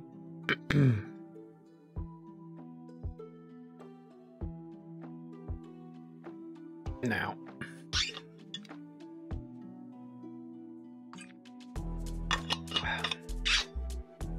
There we go. Now we continue where we left off. So, a disturbance, you said. Ah, indeed, Captain. I think you need a mission briefing to catch up. Yup. I'll leave you to it, Loon. Loon, answer your phone. And I'll get back to you, Loon. Hello. I just got done talking to you. Every time. You're so easily amused by my copies. It's because you bring them out much more frequently now. Only because the situation called for it. Sure. So, what's the latest on your side? Meet up with Kaji Boy yet? About that. Report Kaji's status. Oh, you're concerned about that. Okay, I guess you've never been drunk before, have you? Don't worry, you can keep your beautiful innocence intact, since you have little me here to tell you all about it. Anyways, it's different from person to person. Sure, a glass of water after waking up may sober him up with less of a headache, but I doubt you need to be there to do anything ultimately. Someone used to drinking this much knows how to deal with it on their own. Besides, if you're gonna pretend to not have seen anything anyways, then you don't want to be there when he wakes up. So, you've already known about Kaji's drinking habits. I guess it was only me who didn't. You and your princely boy here. But I stayed silent out of respect for Kaji's privacy, you know? Still, I get it. Humans already drown their sorrows with destructive habits. Who's to say angels can't do the same? That's why I wasn't surprised, and neither should you be. But isn't it a bit sad that our world corrupted him like this? Oh, I know how you feel. Kaji's like a little brother you can't help but want to shield from the ugly side of reality, isn't he? But what if he's seen worse than what we've been through? Including you, too? That would be difficult. No, Kaji's a winged. It's not like he's a kid. He can get back up on his feet just fine. Doesn't stop you from teasing him like a child, though. I can't help it. Anyway, can't believe the captain's growing rogue before my eyes. Why, Reed's dearest won't heed his word. What is this world coming to? That's not it. Don't talk like that. I'm actually surprised you decided to go off on your own, even if you technically did get permission. So where in the world are you off to next? Nowhere yet. Still looking over Icicle Bay. I reflected over as soon as I heard about the disruptions again, since this is the closest site to the barrier. Ah, my Luna constructs came in handy once again. Gosh, aren't I a genius for letting you go places just by thinking it? Well, if there's one thing to count on you for, it's technological support. You're welcome, you're welcome. Although I can't begin to imagine how you've done it. Certainly does work flawlessly. I mean, if you want, I can explain everything to you, Loon. It has something to do with your unique ability, behavior of light, and a funny little thing called the refractive index. No. Thanks, but no thanks. The details don't particularly interest me. I didn't pick a scientific branch in the academy for a reason. Boo, you military branches get so easily spooked by fun numbers. All you know is using your stabby swords for stabby business. If you say so. Nerd. Don't call me that. I'm too fashionable to be one. By the way, Reed's still talking to you. Other you, it has no idea what's going on here. It's so funny. I fail to see the comedy here. No, trust me, it's a very comical ruse. I'm not laughing, though. I am. You feel too bad about it, little white? Do you feel too bad about a little white lie to join in my mirth? White or not, it is still dishonesty. He trusts us to solve this. You don't have to tell him your every move. Worry not. I'm not changing my plan at this stage. But I still wish I could have done things a bit differently. Is it really unforgivable to lie to a prince if you're just gonna act in his best interest anyways? Maybe he'd be sad if you found out, but he'd agree that ultimately, what's important is getting results. And you know, I can tell that he's seriously concerned here, even though he keeps downplaying it, like he's holding back. Most certainly. He's always anxious about telling others what to do. Gosh, it's exactly the same as whenever something's up with his arm. Gets all coy about needing a refit or maintenance. Even though he knows I don't mind. I made the damn thing, you goober! I swear he worries too much. Yes, it's a bad habit of his Highness. That's why I suggest we venture out to quell his worries. Yep, I'm telling you, it's the right call. So you honestly shouldn't feel bad about anything. I sure don't. And thankfully, self-governing is nothing new to me. I'll be honest, though. Choosing to act on my own is more uncomfortable than I expected. I'm not used to this. But Reed doesn't order you around that much in the first place. Well, he tries his damnedest not to. However, I'm often able to tell what he wants regardless. The desires of a prince are orders, are they not? Jeez, your dedication is something else. Has he really never given you a direct order before? None recently. There is only one that comes to mind. Command. Kill Suvalon. That was the most direct order His Highness had given you. It is also the only order of which you've utterly failed to fulfill. But it's nothing important. Just that I may be too used to reporting my findings to another person. I suppose I'm not well suited in leading investigative missions. Oh, well, I was gonna say that person could be me. After all, we're collaborating here. Plus, acting as an overseer is practically my job title.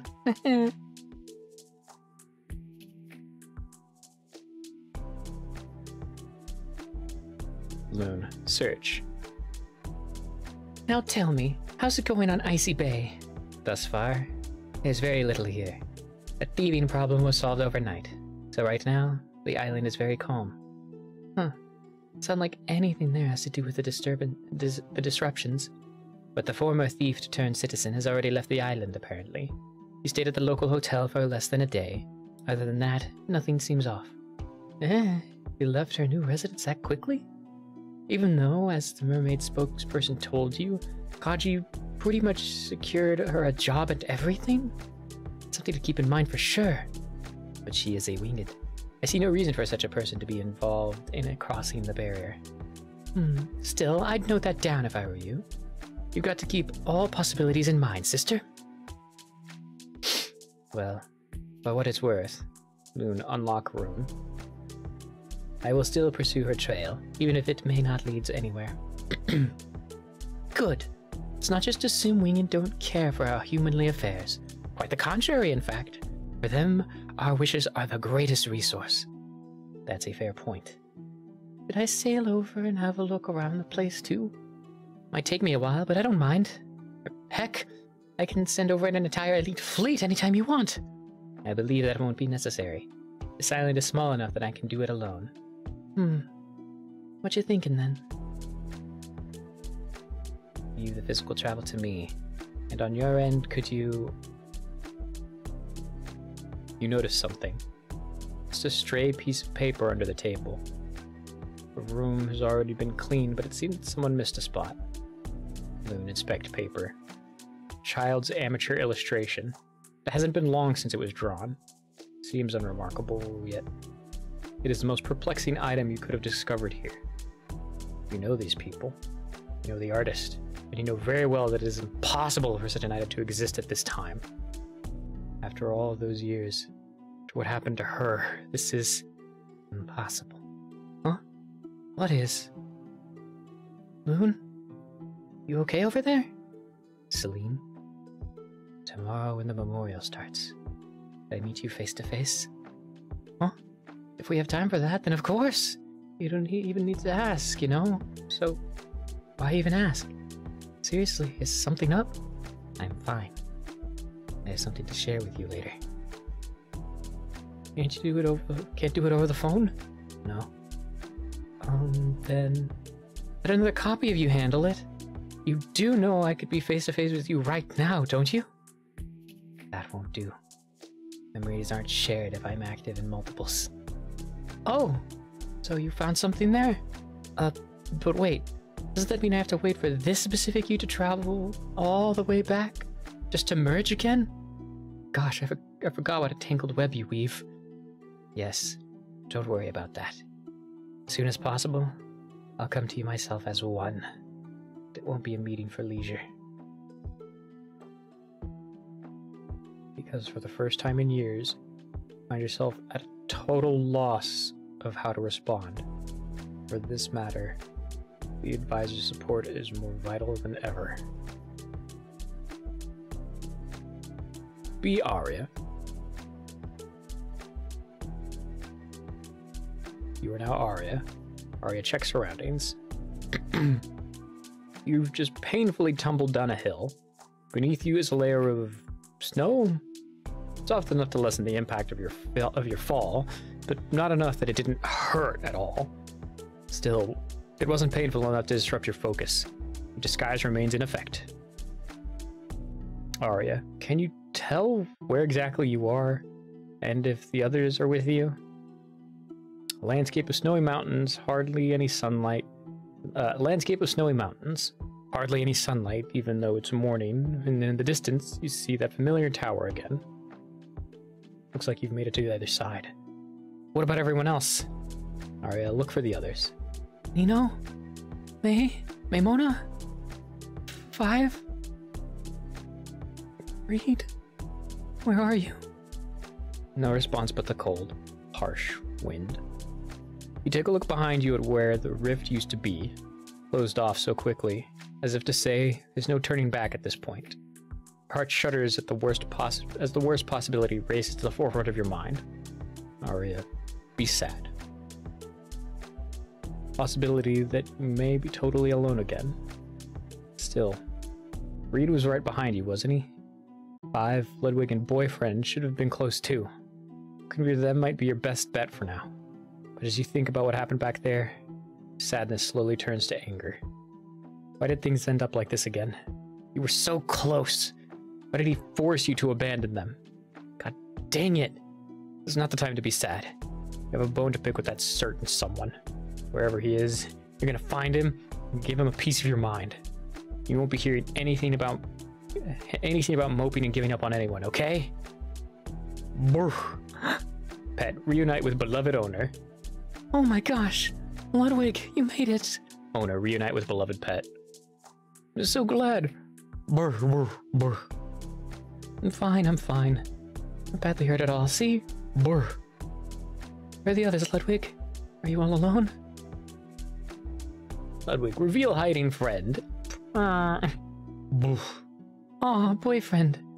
You both made it. Attaboy, Ludwig. Good job keeping him safe. Oh, don't hiss at me. Don't worry. I won't hurt you. Meow. Meow. His cries sound sad and desperate. Does he recognize that he's been separated from his owner? Ludwig used to whine in a similar manner whenever you'd be gone for too long. It is likely the same is true for boyfriend then. Sorry, I don't know where your owner is. But I promise we'll find her, alright? Let me even try to speak to an animal. I know you won't understand me. What if? Arya, try to appease boyfriend. Maymona? May? Meow! Yes, May! You recognize your name. Oh. Okay, ads are gonna start in 3 minutes. Meow, meow, meow. Oh, sounds like a yes to me. I'll be looking for May, so come with me. Yes? Look, Ludwig will be here too. Yes, yes? Meow. Boyfriend contemplates, then he slowly and carefully chooses to follow you. Wow. You had no idea cats needed to be persuaded this way until now. Ludwig comes to trust people far easier than this little guy. Which would be a problem. Which could be a problem. But compared to Boyfriend, he's much easier to communicate with. Probably because you've trained him that way, really. Communicate with Ludwig. Where's 5, Ludwig? Well, read then. Ludwig shakes his head once more. No dice. So then, you have nothing but yourself and these 2 pets. Come to think of it, Ludwig approached you from a totally different direction than expected. Somehow, he and Boyfriend exited a rift at a point further away from yours, even though they were right behind you. To be honest, can't really make any sense of why that is the case. It all goes against your physical understanding of the barrier. But regardless, maybe the same is true for the others then. Be Reed. You are now Reed. You just managed to squeeze through a rift, and someone's here with you. Are you hurt? No. That's 5's question to read. 5 fell, but Reed protected 5. Is Reed hurt? No. Don't worry, this is nothing. Sorry, Reed. It's fine. Look, I can move around just fine, can't I? But... Reed, do something to reassure her. Whoa! See? Didn't I say I'm fine? Reed is so strong. Reed can lift 5 so high. That's right. Nothing is going to hurt me. So you have nothing to be scared of. Wow. 5 can see everything from here. Snow. Lots of snow. And lots of red. That's frozen water. Well, the colors scare you. Hang on. My disguise on 5? Oh, yes. Reed looks like a monster. Just like 5. Really? That's great. Means we have fewer and fewer reasons to worry. Because this way, I can get around the place just fine. Reed. Analyze the situation. The placement of the rift you exited from was rather unfortunate. Right as you tried to take the first step forward into the other side, foot landed on this secure support of thin air. That is to say, the rift was so elevated that you straight up just fell out of it. And almost instinctively, you shielded 5 and took the brunt of the fall. Good thing you held onto her strongly enough to be able to do that. It's a lie to say it didn't hurt at all. It's a lie to say it didn't hurt at all. But you managed this much just fine. You can manage this much just fine. Reed. What can you see? You recognize your surroundings? Yes, you recognize these blood-like ice lakes anywhere. You're somewhere in the snowfield of Hyauga. Dangerous area to be in. The shade of the dome seems to be the darkest around here, which creates a perpetual nighttime effect in certain parts of the region. And so it happens to be the most favored dwelling for dangerous, shadow-loving creatures within this world. Read, inspect map. And ads.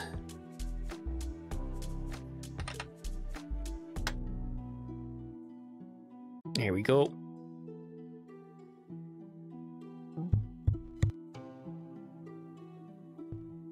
Now we wait.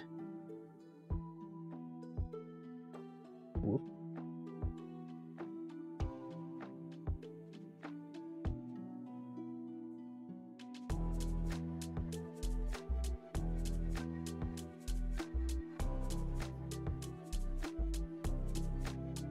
Here we go. And then reclad the socials.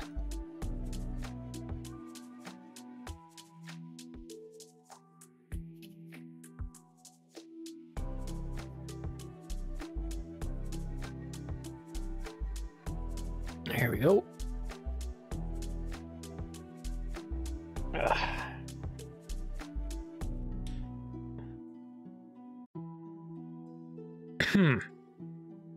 Waiting in awkward silence.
Alright, 50 more seconds or so.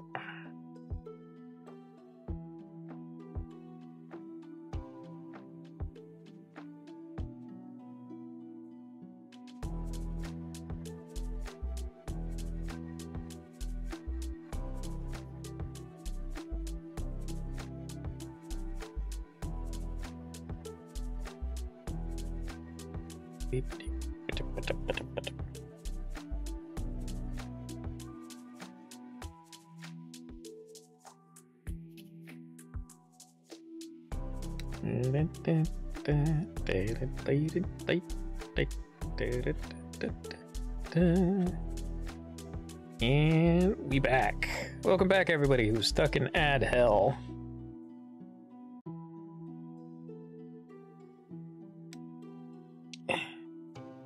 And we continue. It's also the correct place to be in, as it is in fact your original destination. You came here prepared for the worst. Run into anything dangerous, be it hostile spirits, stray beasts, or even people. We'll be sure to protect 5 from it. However... Reed, where did Nino go? Arya, May, Ludwig, and boyfriend too. Where are they? Evidently, there are certain things you can't do for her right now. This will be difficult.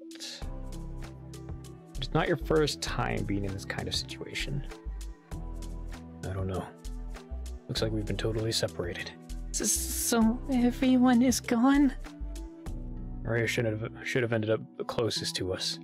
Ludwig and boyfriend too. Don't worry, I'll find them. Oh. Then what about Nino and May? Did Nino leave 5 again? I wants to be with everyone. Reed. Lament the fact that you told them all it'd be fine. Mom is gone. Dad too. No, she said I can't call him that anymore, but they're both gone. Now your previous crossings, the rifts had never behaved this way. Rather than thinking this behavior is usual, maybe you shouldn't have relied on your idea of normal. Maybe no one truly knows how the barrier works yet. Looks like you made the same mistake again. Your old habit of assuming you could trust your knowledge of anything, or anyone beyond your level, be unquestionable.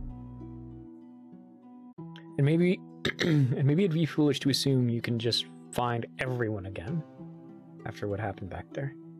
Especially considering the fact that the distance between you and those two is nothing to scoff at. I'm scared, big bro. But you have no choice. There is nothing worse than letting a child down. That's why you never allow yourself to give up this soon. Stork. Well, we'll look for them, of course. And they too should be looking for us. They don't have to leave, they won't leave you behind. So don't worry. Won't leave 5? Maybe not May, but... Oh... Uh-oh. Oh no. Oh no. Please don't let her start crying. It's the last thing you know how to deal with. Approach. Attack. Be Nino. You fail to be Nino. Try as you might. You simply cannot. For you see, it's still not the right time for that. So instead you go back to being Reed. There's no escaping this situation just yet. Reed, engage in combat. The Rhyme Hound attacks. Reed takes 5 HP damage. Reed! Reed is bleeding. Fine, stay behind me.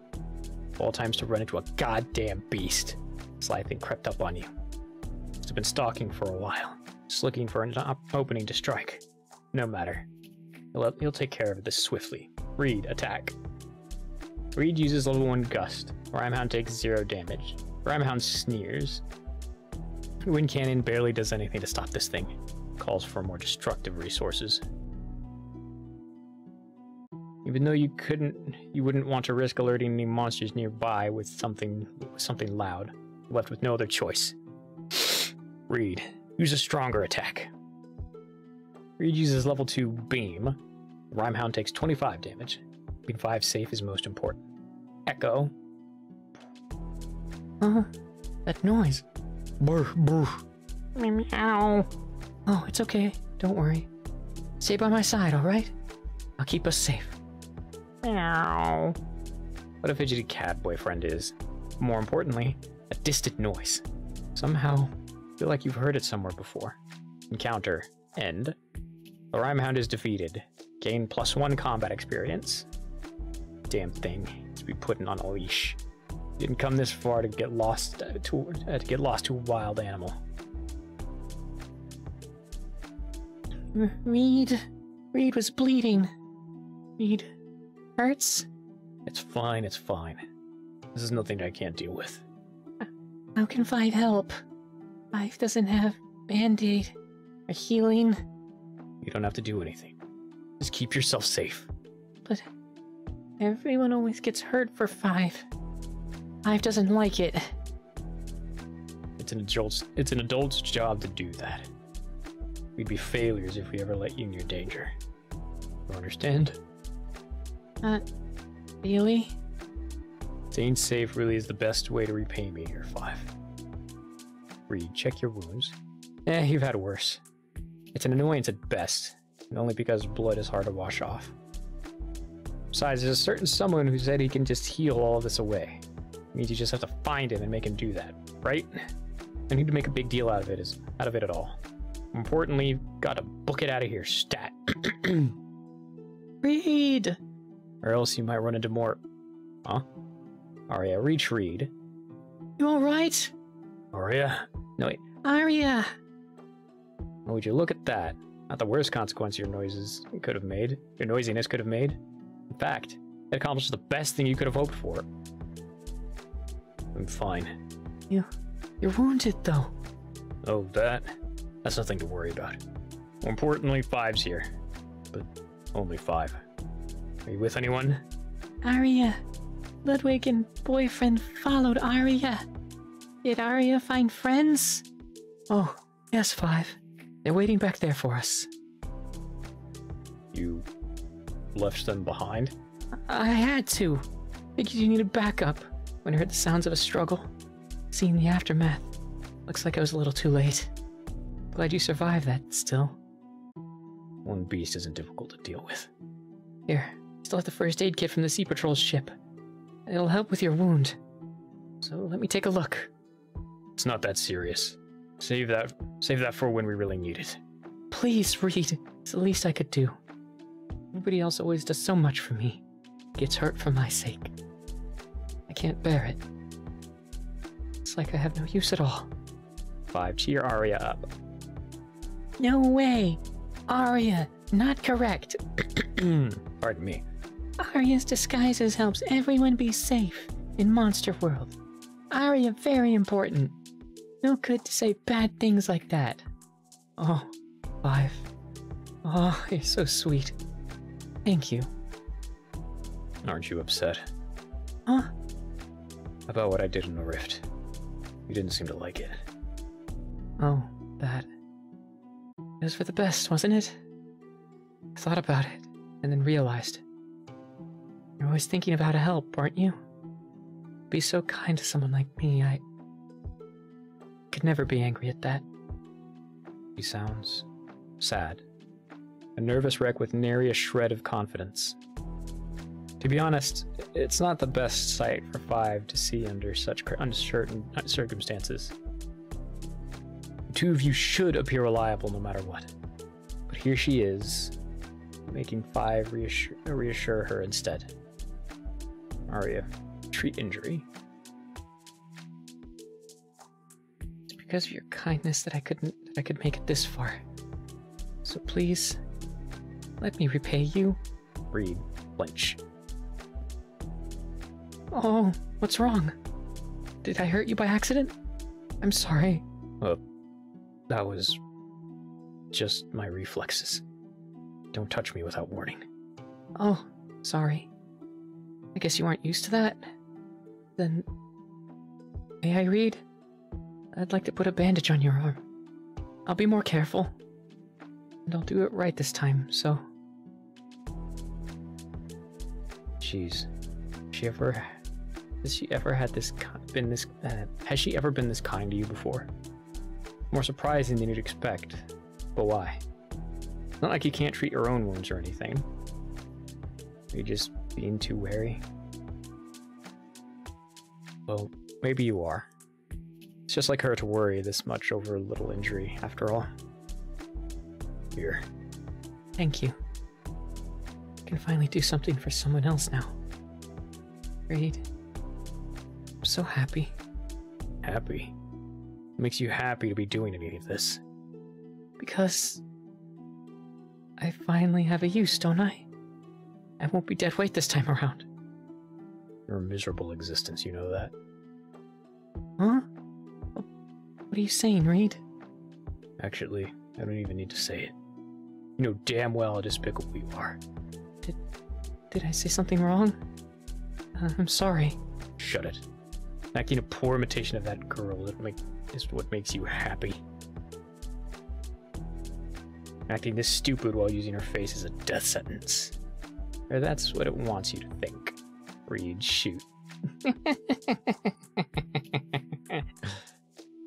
Arya, follow the source of the sound. You stop in your tracks and turn back. You had begun moving towards where Ludwig and boyfriend arrived from. The sound echoed from the opposite direction. That's something worth investigating, just in case. Yo, finally found you. Reed, reach Arya. No way! Reed, it's you! You made it safely! Of course I did. Oh, wait, you're injured. Retrieve first aid kit. Who dared to do this to you? I just ran into a wild beast. But I'm fine. Picked up a few scratches to show for it is all. Oh gosh, don't talk that way about an injury. There's so much I want to say. But, well, seeing your state, I'm just glad you're safe. Really? You underestimated me a little too much. You underestimated me a little too much to think I can't handle this. An injury is an injury. You have to treat those carefully. Got the first aid, so... Arya, notice. Yeah, can I have that? No. Huh? Why not? You're not Reed. Step back. What are you talking about? Who else would I even be, if not myself? Arya, you're being too paranoid. I won't hesitate if you get any closer. Huh. I thought I was convincing enough. Shed off useless disguise. Whoa! It's a spirit! Be careful, Five. Stay behind me at all times. Even though that copy was one of my finest works. How did you know, human? Because you spirits are idiots. Perfect copy can be based on imperfect thoughts. The brains of the living are never perfect. Is that it? Okay, time for Morse code. Oh boy.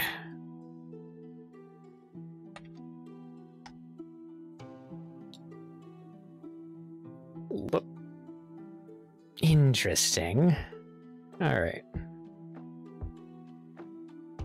That's weird. What tipped you off so quickly? Couldn't have been the actions, because that was a perfect copy in every way. He's simply that perceptive. How unusual for a copy. Human. I have nothing to say to you. Oh, well, I can't do much if my cover's blown. The scenery morphs, poisonous petals coalesce, and the spirit cackles. Even though you know that you have your own expectations of how that girl acts, you also expect them to be defied. I've met this... Nope, don't want that. Come on. Copy. Come on. Paste.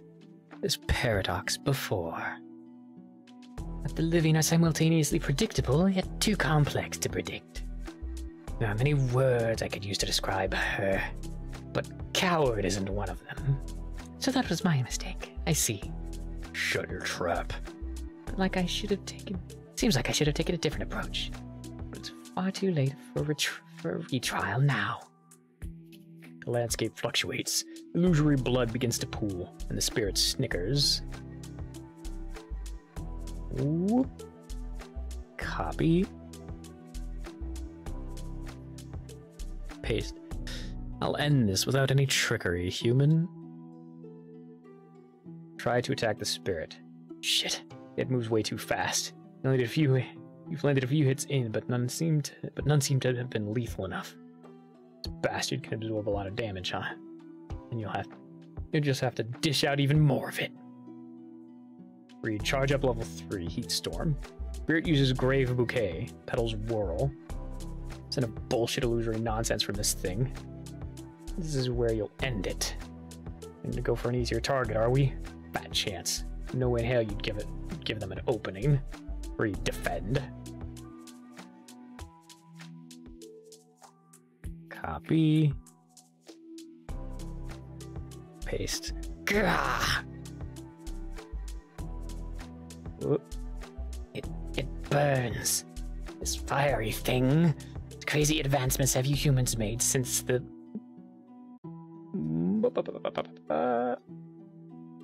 Copy.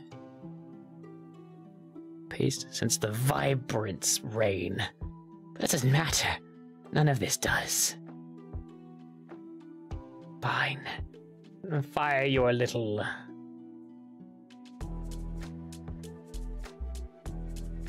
Yep. Paste. Fire your little weapons as much as you like. Won't make a difference. As soon as the fragrance of my... Copy. Probably like petals. Oh. Yes, it's petals. I missed a dot, but that's fine. Fills the air.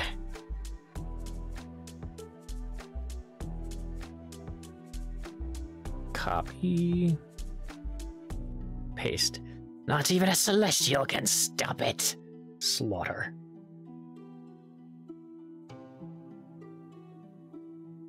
Copy. This is just going to be screaming. Ah! Spirit. Ball. Nino? Holy crap. Hey, you okay? Encounter end. It's leader in the flesh. So he's made it too, after all that. Huh. Almost glad to see him again. Almost. Yeah, I'm fine. Jeez, it scared the hell out of me. You fighting with what look like Arya. That's what a spirit can do. Yeah. Damn, that's advanced. You run into the real Arya? No. Reed and 5 looking for Arya. But instead, bad spirits showed up. Oh man, that's awful. He's just crawling with danger, huh? But don't worry, guys. I actually know where Arya is. Oh, really? Yeah. She probably ended up south from here. If we move in that direction, we should run into her. Or at the very least, see if she's left behind any tracks. Probably won't stay in one spot, would she? Means we can't waste any time dawdling around. Wait, Nino. Where's Momona? Read. Almost because he's got a lot to answer for first. Huh? Why ask you about that now? Thought she might have been with you. Nino, go after May. Nino, find May. Oh, no. Tried to follow her, but no dice. We went through a rift somehow. Next thing I know, I found myself in this snowy place. I was looking around to see if she was nearby. And I heard a loud noise. Came to check it out. I found you guys. Oh. I see. Yeah, but either way, none of that matters now. We need to go find Arya. Three of us should group up as soon as we can. Get going. Be Lascia. Oh, it's one of these. Is there music on this one? We'll pause the music for now, just in case there is music here. Another beautiful day in Icicle Bay. Yes, a beautiful day, beautifully terrifying. Because today is the day you gather up all your courage and all the courage in your fishy guts to finally ask your longtime crush out. Oh no. Or, at the very least, let him know how you feel. And who's your crush, you ask? Well, of course, it's the one and only captain of the Sea Patrol. Now then, should be at the Tipsy Fish as usual. Oh. Gosh, I hope this goes well. It's locked. Well, of course it is. Come on, you're the one who locked it, so you wouldn't backtrack. Besides, thinking of how you can never go back home until you ask Kaji out is certainly one way to motivate yourself.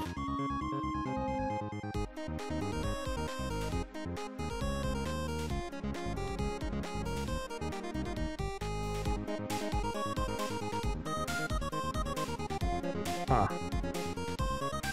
Dot dot dot. Dot dot dot. Dot dot dot. Dot dot dot.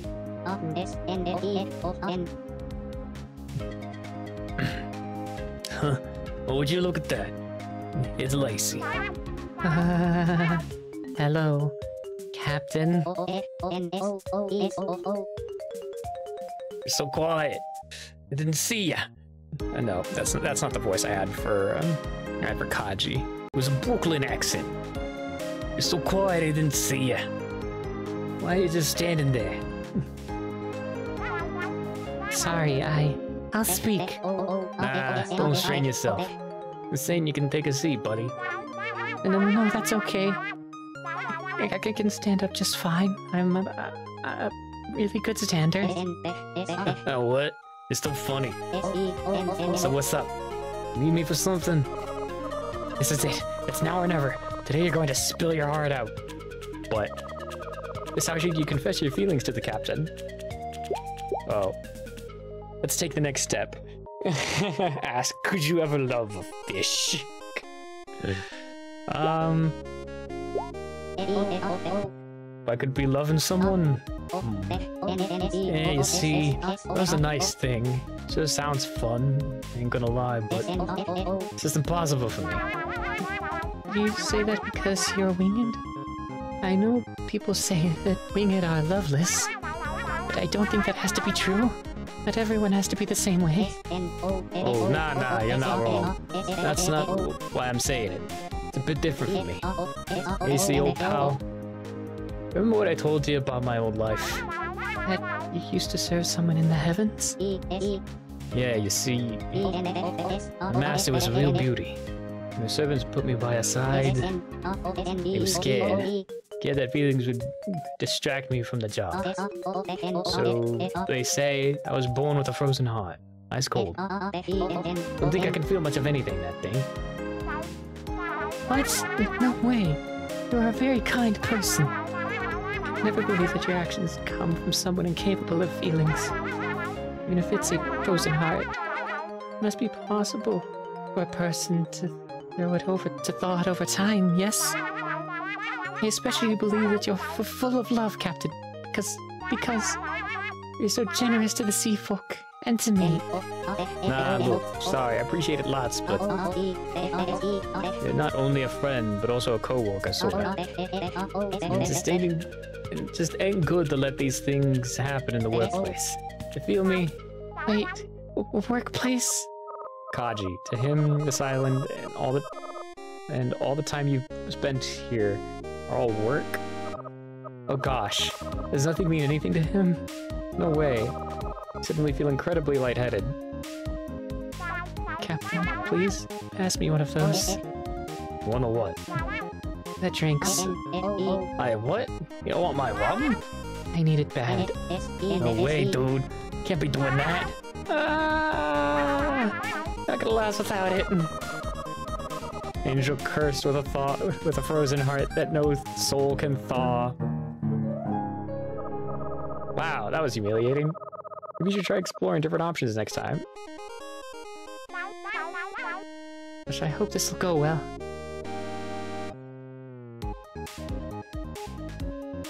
I have no idea what's going on. That's the stupidest idea I've ever heard. I think sometimes you need to just stop speaking, no offense.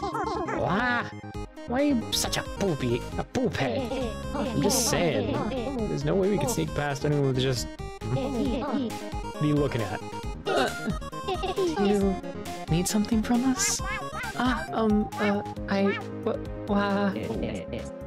of those were words. Seems like she's having a hard time. Let's give her a moment. Hello? It's the first time I've seen May's friends around. Asya, hi. What's up, buddy? May usually gives good advice. Maybe she and her friends here can help you figure out how to confess to Kaji. Ask the group for advice? Yes. Want to tell you how to do what now?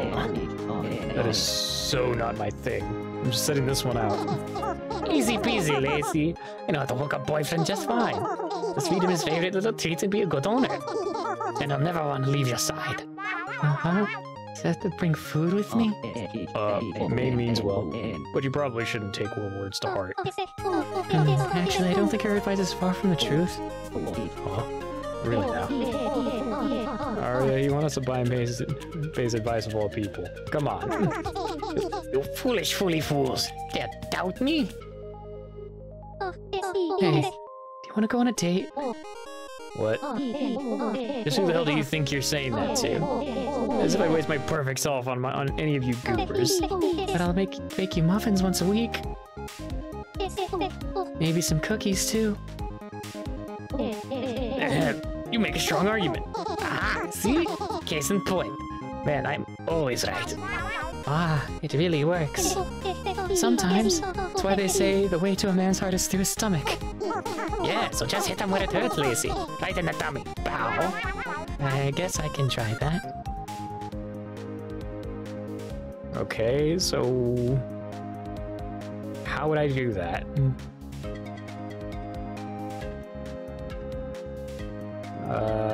Can I explore? No. Okay, so I can't really do much of anything.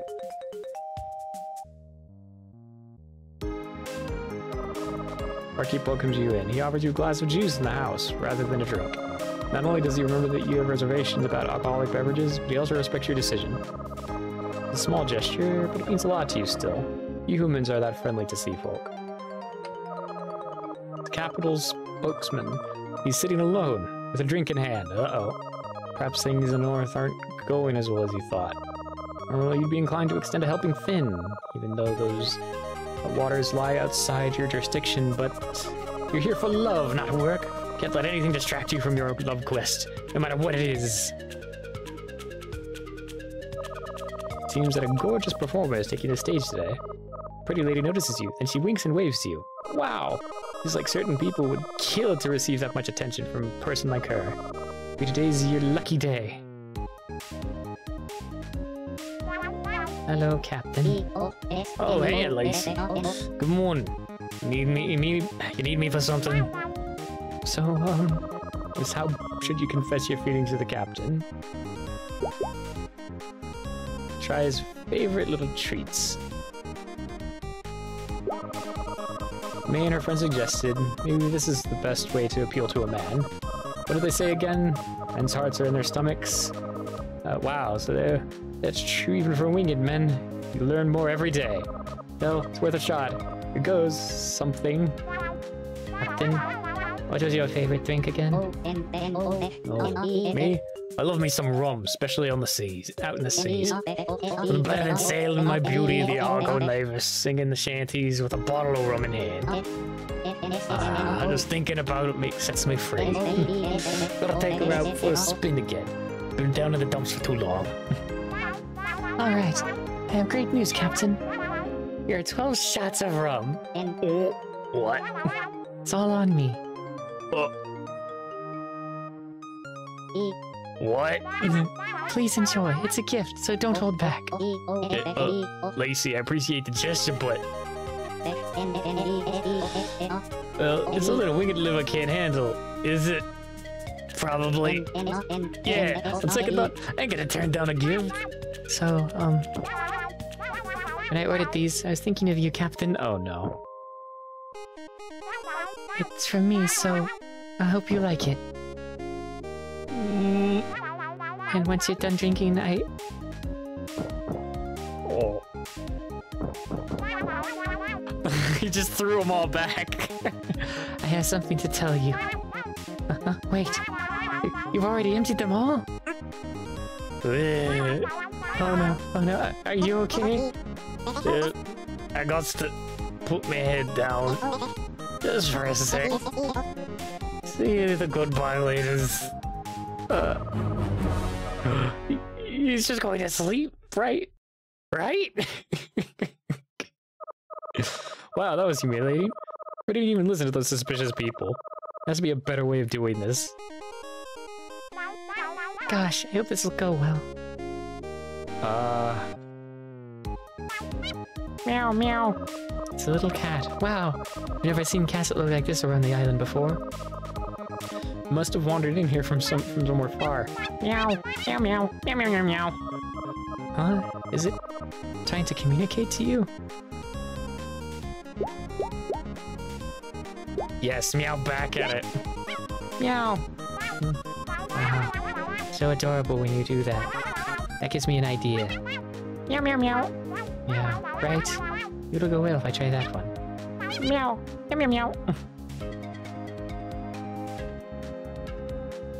Alright. Okay, that leads nowhere.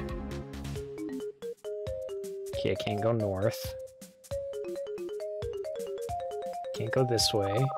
It's locked. Seems like they're already closed for the day. It's locked. Okay, so I guess just go...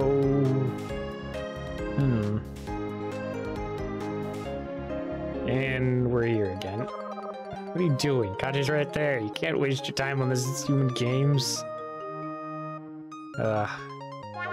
Hello, Captain. Oh, hey, Lacey. Good morning. Need me for something? So, So you confess your love? No. Start meowing adorably. What's that mean? Well, it means we can be more than friends now. Oh, well, it sounds real good to me. Really? Yeah. So I can say like a sister to me now? Wait, no, not like that, no. Yeah, you're right. I never had sisters. That's too human a concept. Not my style at all. But you're a good friend. You'd be gooder than a best friend. I gotta find a word for that, yeah? But best friends? No, that's not... You're my bestest seafaring buddy forever this side of the midworld. He's so happy that you're crying. Oh, you're a real nice gal. You're never gonna stop being the friendliest of pals, Lacey. Don't you ever forget that. Captain, truly excel at twisting the knife, don't you? Supposed to be the drunk one here. Don't be speaking nonsense. Come on, a toast. No precious enduring friendship, buddy. Yes. A toast to the inescapable friend zone. Ugh. Wow, that was humiliating. Maybe you should try exploring different options next time. Gosh, I hope this will go well. Am I just stuck in a loop? Oh, hey. How'd she get here? Huh? There's no way. Do my eyes deceive me, or is this a monster? Oh, calm down. You have the wrong idea. I'm totally not a monster, haha. No way. Wouldn't mistake that horn and those piercing red eyes for anything else. No, I'm just like you, actually. Yeah, one of the sea folk. Oh, wait. What? Yeah, I'm a narwhal lady. See this horn on my head? Tells you all you need to know. Oh, did I make a mistake? Of course. I mean, why would a monster be here? Come on, miss, don't be silly. So that is your tusk? Oh my.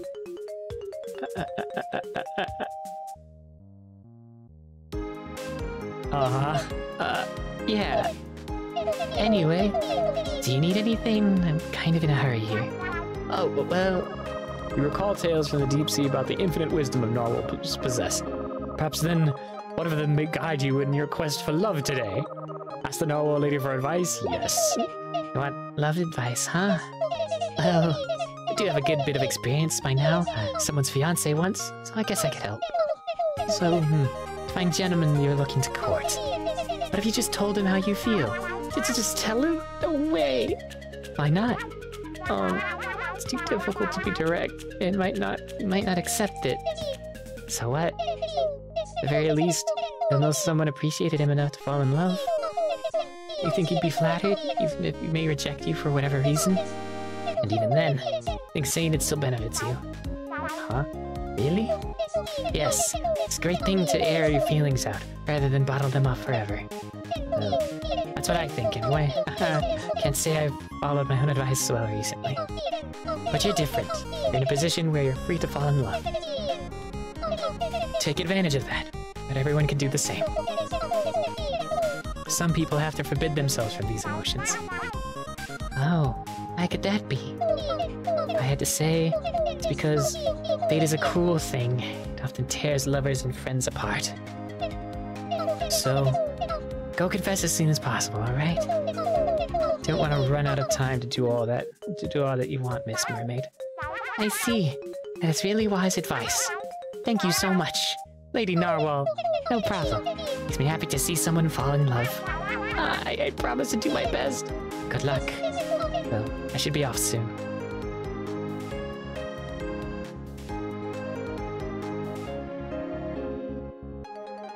Here we go. Hello, Captain. Oh, hey, Lacey. Good morning. Need me for something? So, Just how should you confess your feelings to the captain?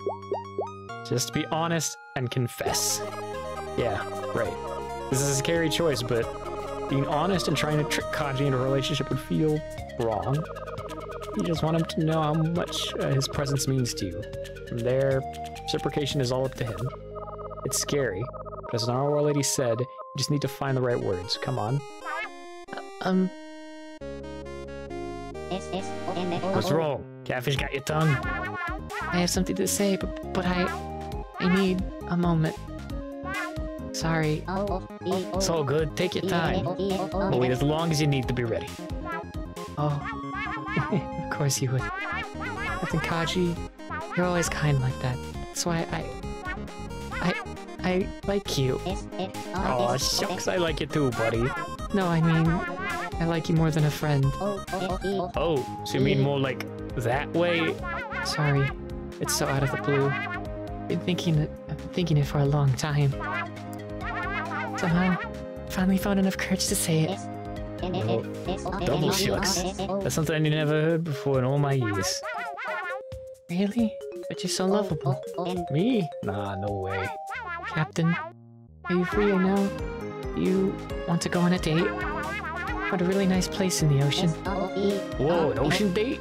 Crazy, Lacey. You do say love makes people crazy. So maybe a place to fish as well? That's a real crazy idea, but I like it. Nothing better than hunting treasure out of the ocean, if you ask me. Like, yeah, I don't think I got anything to do today. Let me check my schedule. Real quick. Yeah, Oh, hold on. Today is... Oh, Oh, wow. Captain? Hey, see, you jokester. Totally got me there. Never knew you had it in you to pull a fast one like this. Now, there's some crazy character development. Huh? You're just trying to get me to take a break or something? Aw, man. Fine. See, I'm going, alright? Thanks for keeping me on my toes, buddy. I ain't ever gonna get taken for a fool again out there in the capital. Wait, what? Cheers, buddy. The date before you try confess to someone, you fool. What? Congratulations, you got all the endings. You embarrassed yourself a lot for that, huh? This is the end of the game. Thanks for playing. Play again. No. Oh, okay. Wow. What was that?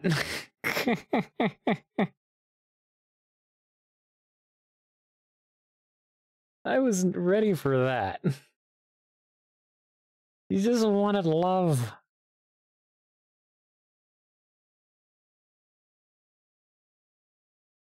What the hell?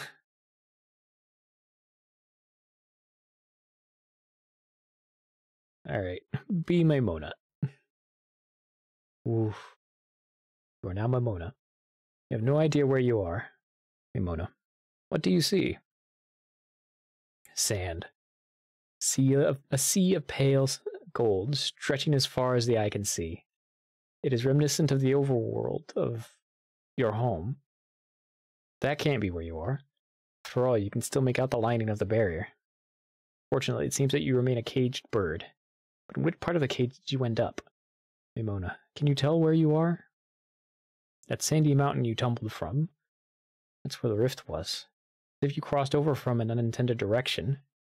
Maybe this is a place in the monster world, then? Sunlight here is certainly brighter than anywhere you've been in the human world. In fact, it's so bright that it nearly masks the lining of the dome. Yes, for just a brief moment, you glimpse what it's like to be free once more. Boy, what a cool prankster of a phenomenon this is. Mimona, what do you remember? The last thing you recall was in the rift was succumbing to the pressure and falling with the wind. Just before you shut your eyes, you think you saw Nino. And then that was followed by blinding light. But wherever you are, Nino, boyfriend, and the others are nowhere in sight. Seems that you've ended up all alone. Wonder where everyone is. Oh, I forgot to turn the music back on. Wonder where everyone is. Are they looking for you right now? Would it benefit them to do so? Calm down, it's fine. Not the first time you've been by yourself. Right now you gotta put all your thinking energy into survival. A desert like this is probably super unbearable for humans and monsters, right? That means your friends might be looking for shelter out there. Therefore, in order to survive, they'd probably look for an oasis. With that logic, you'll surely run into them if you seek one yourself. See, no need to panic at all. Mona, check inventory. All your stuff made it with you. Your precious riches and cool disguise, you're unstoppable. Bit worrying that you don't have any food, not that you're hungry, but it's certainly one more reason to look for an oasis while you still have your energy. To do that, you've got to traverse this place carefully. Searching around a big desert? Yeah, no biggie. Mona, look for the others. Nino! Boyfriend! Arya! Hey! 5! Weed? Call out for your friends, but receive no response. Scream at the top of your lungs. Nino! The boy with the red cape! Hey, idiot! Stupid! Think your hair looks dumb! Been thinking that all along, you know. Oh, I've been insulting you, Nino! Come defend yourself! No response. Not even after shouting all of that? Unbelievable! Nino is nearby. There's no way his ego would have let him ignore you. Maybe he's not within earshot. So then you just need to shout even harder. Wait, no. Scratch that horrendous idea. Mimona, take a breather. You pause to catch your breath and slowly realize that all your ideas have been bad. First thing anyone should do in a desert is conserve their energy. Stupid. You admit you kind of got carried away back there. Not your fault. It's not your fault that mocking Nino is really fun. Could be funnier if he was here to react to it, though. But on the bright side, at least he's not here to call you stupid for wasting your breath. So instead, you just imagine him doing it. Wait, what? No! That somehow feels even worse! Ah! How do people navigate a desert again? Could you do it like a sailor, using the stars in the sky? Something someone like Kaji would do, you think? But it's morning right now. It doesn't look like it will be nightfall soon. You simply have to wait it out until then? But even so, since you don't really know what any star position might indicate, you wouldn't understand that the night sky communicates. Man, what a hassle. Reed's little map thing would be really useful right now. But you're fine on your own. You're fine. No, you're not stupid. Oh, fine, you get it. You'll admit it, okay?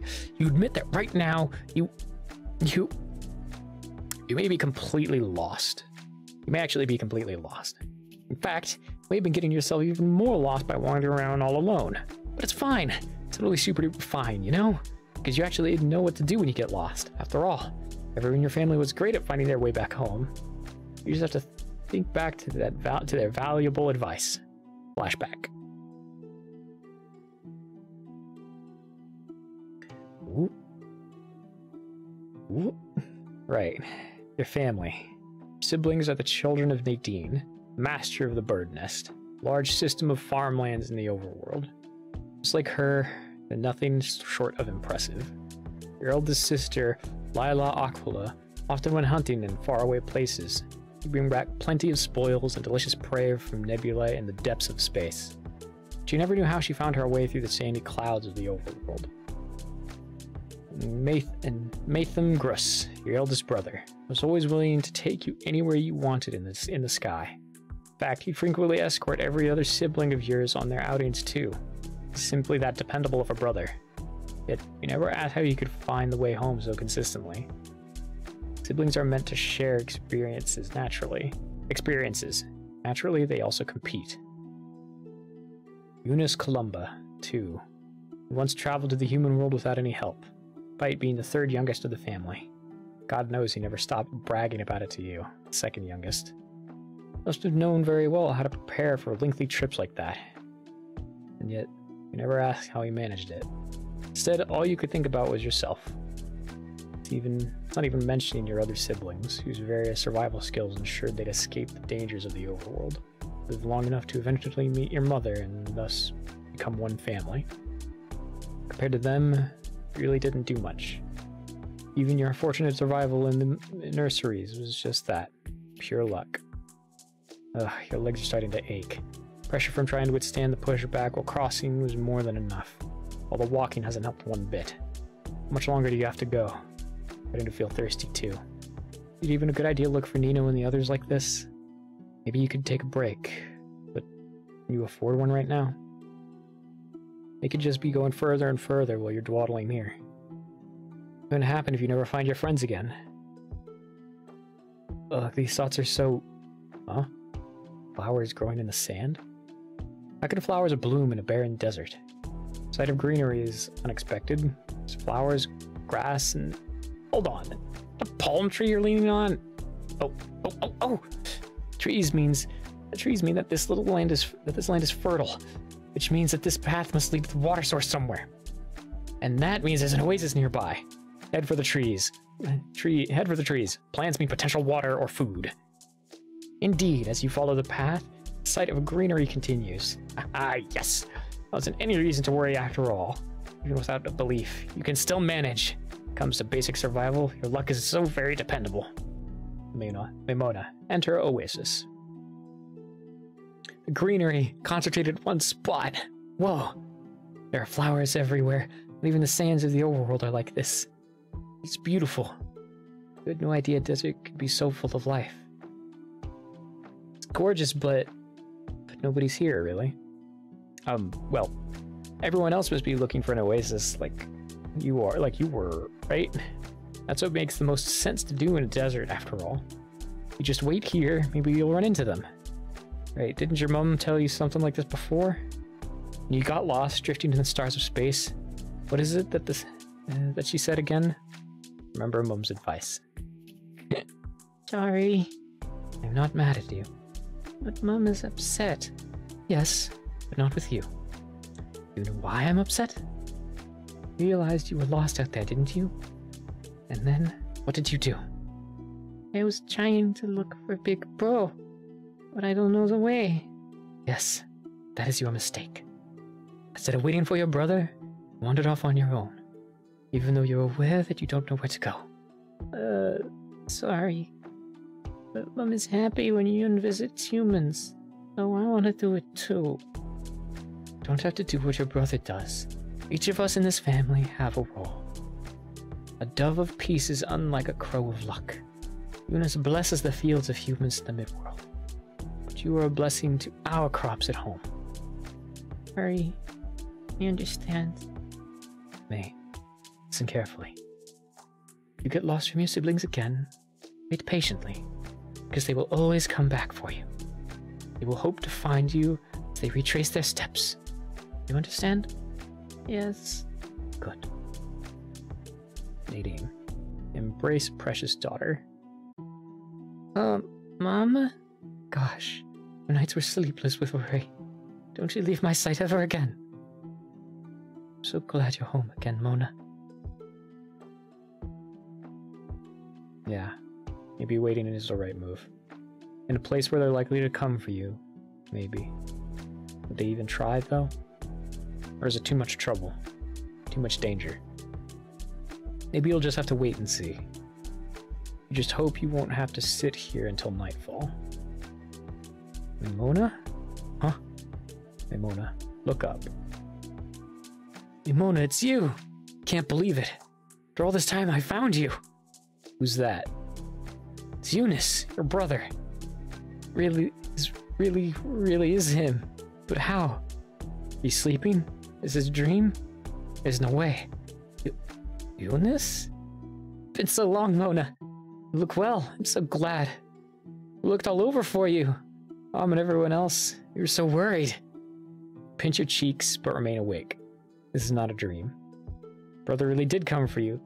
I'm so sorry. I'm sorry. I was trapped here. I never wanted to stay away this long. It's fine now. As long as you're well, it's fine, Mona. I'm happy. I'm so happy I might cry. Me too. Come on, let's go home. They're waiting. Home? Really? You'll really go home now? Unbelievable. Your brother really is the best. Eunice came by himself to find you. Yes, all the way here. Through the dome? Wait, we're already going? Are you gonna go up? Huh? Just fly, Mona. Let's tell me you forgot how to use your wings. Did the landwalkers influence you that much? What? No way, you tiny twerp. Don't call me that. I'm your big bro.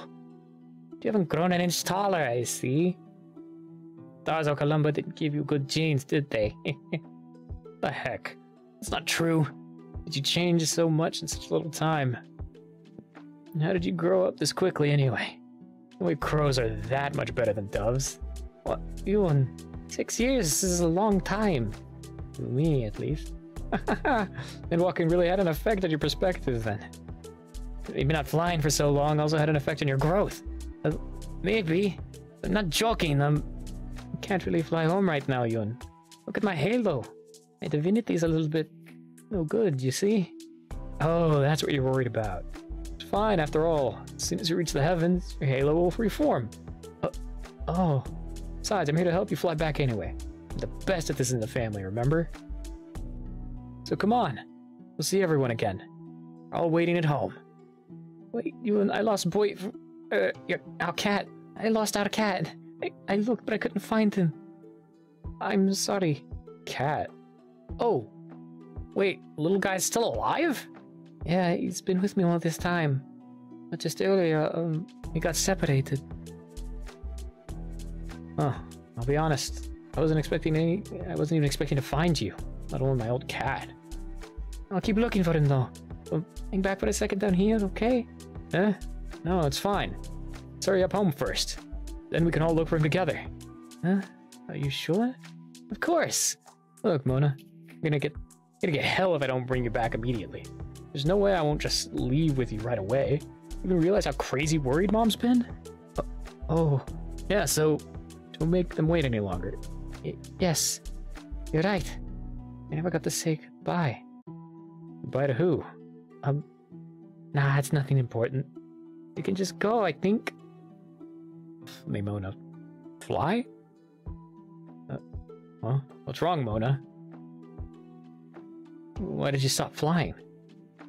Yoon, how are you going to fly through the dome? What do you mean? You can just go through, Mona. Eh? Mona, land back down. Oh, that's not possible. Tried that when I first got trapped here. It's like a solid wall up there. I hear no lost lots of divinity going up. Oh no, don't worry. I said we can just go through. How do you think I came down here in the first place? Gosh, I can't believe you're still so dense. Oh, don't be mean, you shorty. Hey, that's uncalled for. Can't believe you haven't gone a single bit in all that time. Whatever, let's just go home, Mona. Everyone's been waiting for a long time. Oh, but really, Yoon, not risk it right away, okay? I'm pretty sure we can't go up. Yes, you can. Stop arguing back so much. Just follow me already. And then we will end there for today. Oof. That was a lot. So much reading, so little time. But 3 hours, it's not little. There we go. Oof.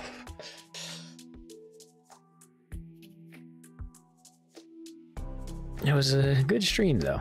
There we go. So we can go here and close this.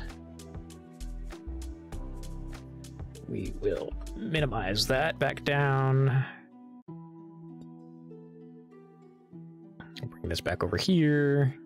So it's out of the way.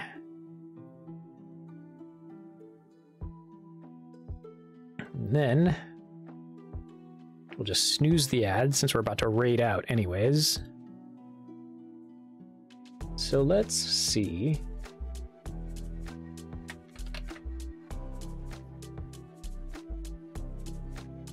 Who's online? Quite a few peeps online today as usual. Ooh, Freck. Freck's online. Let's give them a raid. They're pretty cool. Yeah. Raid Freckress. There we go. Yeah. So as always, thank you everybody for being here. If indeed you still are, tell the people you love that you love them, give them a hug. I'll see you all tomorrow for another Twitch stream, Chill Vibes. And we're also going to be streaming on the other place, Blue Twitch, in a little bit. So I'll see some of you there, mayhaps. But yeah, take care of yourselves. Take the meds that you need to take if you haven't already. And also, just treat yourselves kindly because you deserve it. Until then, I'll see you all. Bye. Oh, and our raid messages always get appreciated, nerd. And it won't ever change till the day I die. Again, this raid message will never change. But yeah, see y'all.